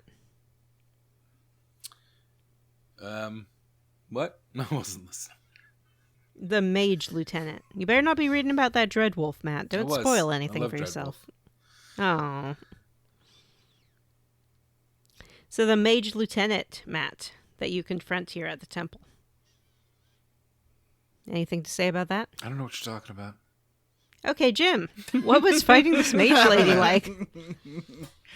What? Oh, God. Sorry, no, I didn't hear the question. You get to the temple, and Corypheus's lieutenant is there to fight you. Oh, I just killed her. Oh, that lady. I mean, what's there to talk about? Stabby, stabby, game over. Hey, I felt like the game wanted me to know who this character was, and I was like, I don't know who you are. That's how I feel about a lot of this game. Has she shown up before? I don't know. I felt like I don't know. The way the game was like framing her and introducing her, it's like, oh, it's actually this lady. Like it felt like it was supposed to be a turn, but I didn't know who she was. I did read, I think that there's a way to talk your way out of this fight with this lady, but I don't know what the conditions are for that. With Samson, there's no way. Jim, I posted a picture of her in the group chat. It's just going to be a picture of that dummy again. Yep, it's just that dummy again. I knew it. Obsessed. So, with Samson, in his battle, he keeps infusing himself with lyrium, so he gets bigger and bigger, like physically, until he's kind of this giant man. It was pretty tough. Anything you remember about this mage battle? Anything at all? Killed the mage. Okay, cool. So we head up to the Well of Sorrows. We're finally here. My party members had some interesting things to say about it. First of all, Morgan's there, and she's still like, I really want to drink this well. I super want to drink it. Albius seems kind of resigned at this point. He's like, I guess someone's going to drink the well. Oh, this sucks. Yeah. Yeah, he very much starts off like, nobody can touch the Well of Sorrows. And then pretty quickly is like, I don't really care, actually. Maybe we should just quit this whole stupid mission of ours. Well, doesn't he tell you what happens to the people that drink the water? He says, don't they become thralls of Mythal? Yeah. Yeah. He basically says that, and the well contains all the memories of the people who served Mythal. Mythal's dead. And if you drink the water, their will sort of becomes your will, or Mythal's will becomes your will. Yeah. Yeah, and a lot of them, your party members are like, well, Mythal's dead, it doesn't matter. And you can sort of ask the people with you what they think and whether they themselves would like to drink from the well. Solus is like, all I know is that we do need, the knowledge that's in this well. I really don't like the idea of Morgan drinking it, though. She sucks. And so I was like, well, do you want to drink it? And he's like, no, and never ask me that again. I was like, all right, dude. Cole was with me, and he says the well is full of voices and you don't want it in your head. And I forget who the last person I had with me was, but they were like, I don't know about this well. It was Varric. Oh, was it Varric? Yeah. So he's like, I don't know, Inquisitor. No, it wouldn't have been Varric. It would have been another mage. I think. Yeah, that was the last. Maybe that was the last quest. Sorry. Maybe it was Iron Bowl. I don't know. So, you have a choice then to either let Morgan drink from the well or drink from the well yourself. Listen, I'll just tell you right now. I wanted to take this power for myself because that seemed like the Barney Jandon thing to do. But the Matthew thing to do is whatever Morgan wants me to do. I can't say no to her. I let her drink it too. Well, as I'm role-playing this Dalish character, I thought there's no way my Inquisitor would let Morgan drink up the knowledge of the ancient elves when the Dalish Inquisitor's job basically is to be a keeper of elf knowledge. So I'm like, nope, I'm drinking up this well all by myself. So I went into the well, I glugged it down. Wow. I get this sort of cutscene of the Inquisitor like losing her mind a little bit. She's like, oh my god, all the voices. But they eventually quiet down a little bit, and all was good. What happens when Morgan drinks it? So you are a thrall of Mythal now. Is that... Mythal's dead. And even if I am, Mythal is the mother goddess of my pantheon. Why would I not want to be her thrall? But she's not a god. She's not a real god. Well, that's what Solus says, but what does he know? But we know. You gotta take some things on faith sometimes, man. But we know. I have Dalish markings tattooed on my forehead that show my devotion to Mythal. I'm not gonna drink this well. All right, well, ladies and gentlemen, if you ever wonder how Trump voters can vote for Donald Trump, here's the answer right here. Mythal would never vote for Trump. Jim, I put a picture of Mythal into the group. Mythal is Trump. Is that on? Did you find that on Twitter? Yes. This is a That's picture amazing. of Alan Wake and this weird fucking marionette that John is obsessed with. I don't even know what it's about. So, What did John do? John? I'm here. What did I'm you here. choose? he didn't do this part yet. Oh, yeah. Well, Loser. You're never finishing this game. Just give up. He will. I'll finish it. I'll show you all. Yeah. I'll finish it better than any of you. He's So going to wait, spend so what are the 60 options? hours finishing this game and then be really mad at us because it took him so long. Meanwhile, I'm going to Vanessa, finish it who are in 2 the hours. options? Who are the options to drink from the well? Morgan or yourself? or the Inquisitor. Oh, that's it? That's it. Oh, okay. I was surprised that Solus didn't want to because his whole thing is ancient knowledge, but He's like, no, it's not my kind. Is it like when you try to give the ring to like? it was Gandalf, exactly like or- that, actually. Yeah, he was Okay. like, or that lady, mm-hmm. that nice lady played by that Tilda Swinton or whoever. Galadriel, played by Kate Blanchett. Yeah, exactly. Yeah, it was very That's much what I like said. that.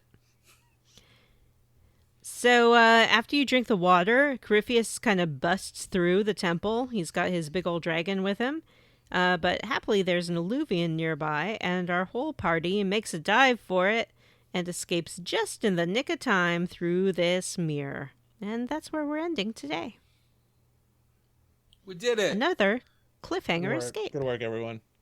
Great work, everyone. Next week, I'm next going to do time- Iron Bull's quest. That's a great idea. However, next week, we are not going to be talking about Dragon Age Inquisition. Oh my What? god. Gasp! What is happening? Friends, next week is our 400th episode of our regular show. And we're What? going to have a little Oh. party. 400 episodes. We've been doing this podcast for almost a fucking decade. That's right. Hyundai. We are so syndicated. Our nationally beloved, mega popular podcast Yep. is turning Globally. 400. Globally. Yeah. Mm-hmm. Much lauded, award-winning blockbuster podcast. Yep. according to Goodreads, we're number 77 in video games this week. So soon we'll be taking over the airwaves as Square Roots, the YouTube channel. Johnny, did you watch and the Square sweet Roots stream last desktop night where we did the opera scene? Not yet. I do want to. It was so good. So mad you didn't read my favorite line out loud. Well, you should have told me ahead of time, and I would have. I didn't know. My very favorite line in all of Final Fantasy VI Is it by not Umar? It's the squid Ultros. guy. It is. It is by Ultros. It's during the opera scene, and it's when he says, "Oh, this 4-ton weight is so heavy, it's going to take me 5 minutes to push it down." What a natural way to integrate a timer into a game. Like, that's just elegant writing. Yeah. It's ludonarrative harmony. So after our little party break next week, we will complete the main campaign of Dragon Age. Wow. Are we that close? Yeah, we are. We're that close. Oh, wow. And you'll have lots of time to catch up, Johnny, and get all the power you need All to unlock 60 it. hours I'll need. Yep. All right. That's it for this week. Jim, what are you squarely against? I am roundly for this. The game, to me, gets way more interesting when they start talking about, like, pantheons of gods. Just I say think that it's stuff lore. is cool. I like You the love lore, I like, we yeah, know. I like the lore. I like the cosmology of the elves and stuff. I think it's super neat and interesting. And yeah, that part's cool. I don't like the chantry stuff. I don't like all the political intrigue, but I do like that cool, sweet Political lore. intrigue is really hard to do in a video game. I love political intrigue stuff in fiction, you know? Like Game of Thrones is fucking I love it in this 70% political intrigue. But Blackwall was complaining about the game, you know, the whole political intrigue, because that's what ended up making him kill that family. Deus Damar, And yet another thing they ripped off from Wheel of Time. And I just wanted to say back, like, but I love the game. It's so much fun. I get to wear fancy masks and have, like, a dance where we're doing a repartee of words. Oh. I guess all repartees are words. Mm-hmm. I also enjoy the game. Well, The Michael is that Douglas what you're roundly movie? for this week? No, I do like that Michael Douglas movie. I do too, It's a actually. good It's a good movie. It's a good movie. Maybe we should do that for a bonus one day. should. Haven't seen it in forever. Yeah, me neither. No, I would say that what I am roundly for is I really liked having our party members that, not party members, sorry, our sort of companions that are usually our war table advisors just showing up in the action of the game.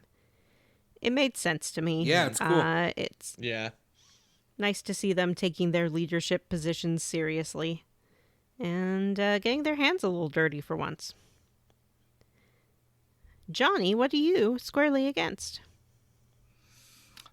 I'm squarely against quests that don't give you power when you're, like, trying to do power. And you're like, oh, I'll just do this. Well, let me pick up all these pieces of red lyrium. Nothing.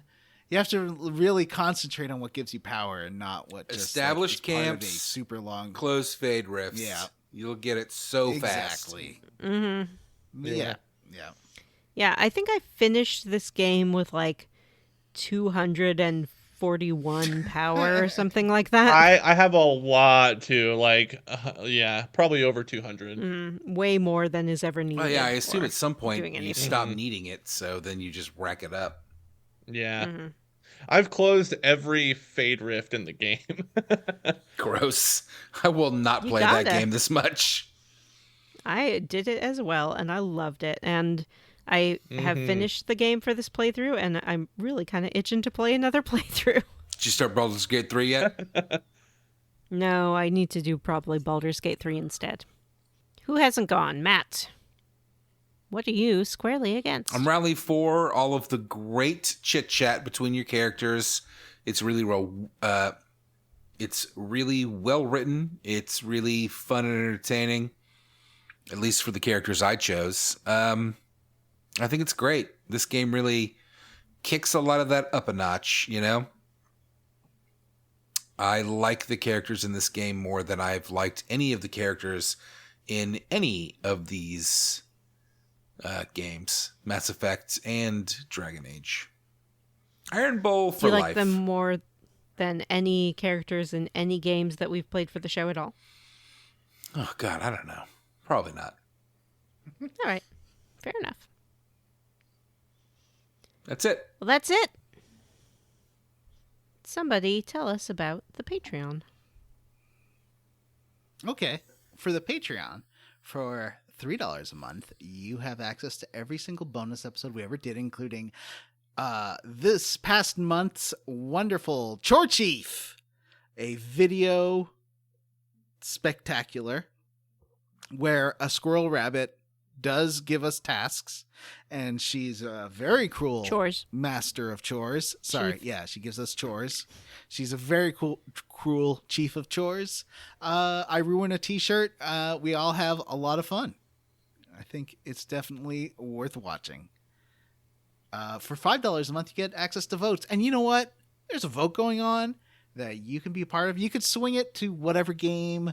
Just make a coalition. You figure out what game you want to play, and then lobby. Mm-hmm. Do lobbying. I'm not going to tell you which game to choose, because frankly, that would be rude. But figure out what game you want to play, and then make it happen. That thief Through voting block is lobbying. out there somewhere. Yeah, there's got to be a thief bloating block somewhere. Voting. No matter how much you give, we like to say thank you on the show. It might take a couple episodes for us to thank you, but we get around to it. We're not one of those ones that's only a $10 a month patron that gets thanked at the end of the show. We're not like that. We thank everybody. We should only thank the Opportunity $10 a month patrons. I like that idea. How many of those are there? I think we If we had any. I think we have Don't one. have any. And it's my friend Julie. It's mom. Thanks, Julie. So why don't we thank some patrons, starting with Jim. Why don't you thank some patrons? Sure. I'll thank Joshua Rose, Cyril the Wolf, Are You Our Enemy, Huxley Iguana, Matt, insert clever name here, Jorgensen. You're supposed to insert a clever name. Hexagon, Matt, Baby Daddy? Matt Daddy Jorgensen, Hexagon, and Lex Averio. I'd like to thank Hat Ben, the Ben with the Hat, Wedge Coon, Ari Kopovara, Jay Bird, Robert T. Hey, it's me, Imaween, and Tracy, the Borg Queen. I'd like to thank Nick, Ward Childress, Ross Hartley, William Ward Westgard, Childdress. Childress. That's what I said. Childdress. Childress. William Westgard, Joshua W. Broxson, Loafing Around. I made some meatloaf last week, and it was fantastic. Keysby Knight. And I'd like to thank David Pascal, Amanda Pierce, Amanda Douglas, a sentient picture of a banana, Spoony Bard, for Square Roots Podcast. I'm Stim Stanks. I'm Fwet Eyes, and John Scala. All right, friends, that's it for this episode of Square Roots. If you'd like to have an email read on the air, you can email us at squarerootspodcast@gmail.com. Come see us at our Facebook group, the Square Roots Podcast Group for Smart, Cool, Very Attractive People, or find us on Blue Sky at squarerootspod.bsky.social. Please rate, review, and subscribe on iTunes, Ghana, or wherever you listen to podcasts. Thanks to Stephen Morris for our Square Roots theme. You can find Stephen on Blue Sky and on YouTube. He's Beige on Beige on YouTube. Links in the show notes. All right, for Square Roots, I'm Jim Banks. I'm Matthew Van Zant. I'm Johnny Brandon, and I think he's Stephen Morris on YouTube. Beige on Beige on Twitter, but we don't call it that. No more Twitter. And I'm Vanessa, and it's still my birthday for 10 more minutes. I'm Yay! sending you It's still another birthday. Squishmallow. Yeah. It's three more 3 more hours here. Oh, that's Vanessa. right. 3 more hours on the West Coast. And I was born on the West Coast, so I think that's really the time that I'm supposed to be going by anyway. Okay, bye. Goodbye.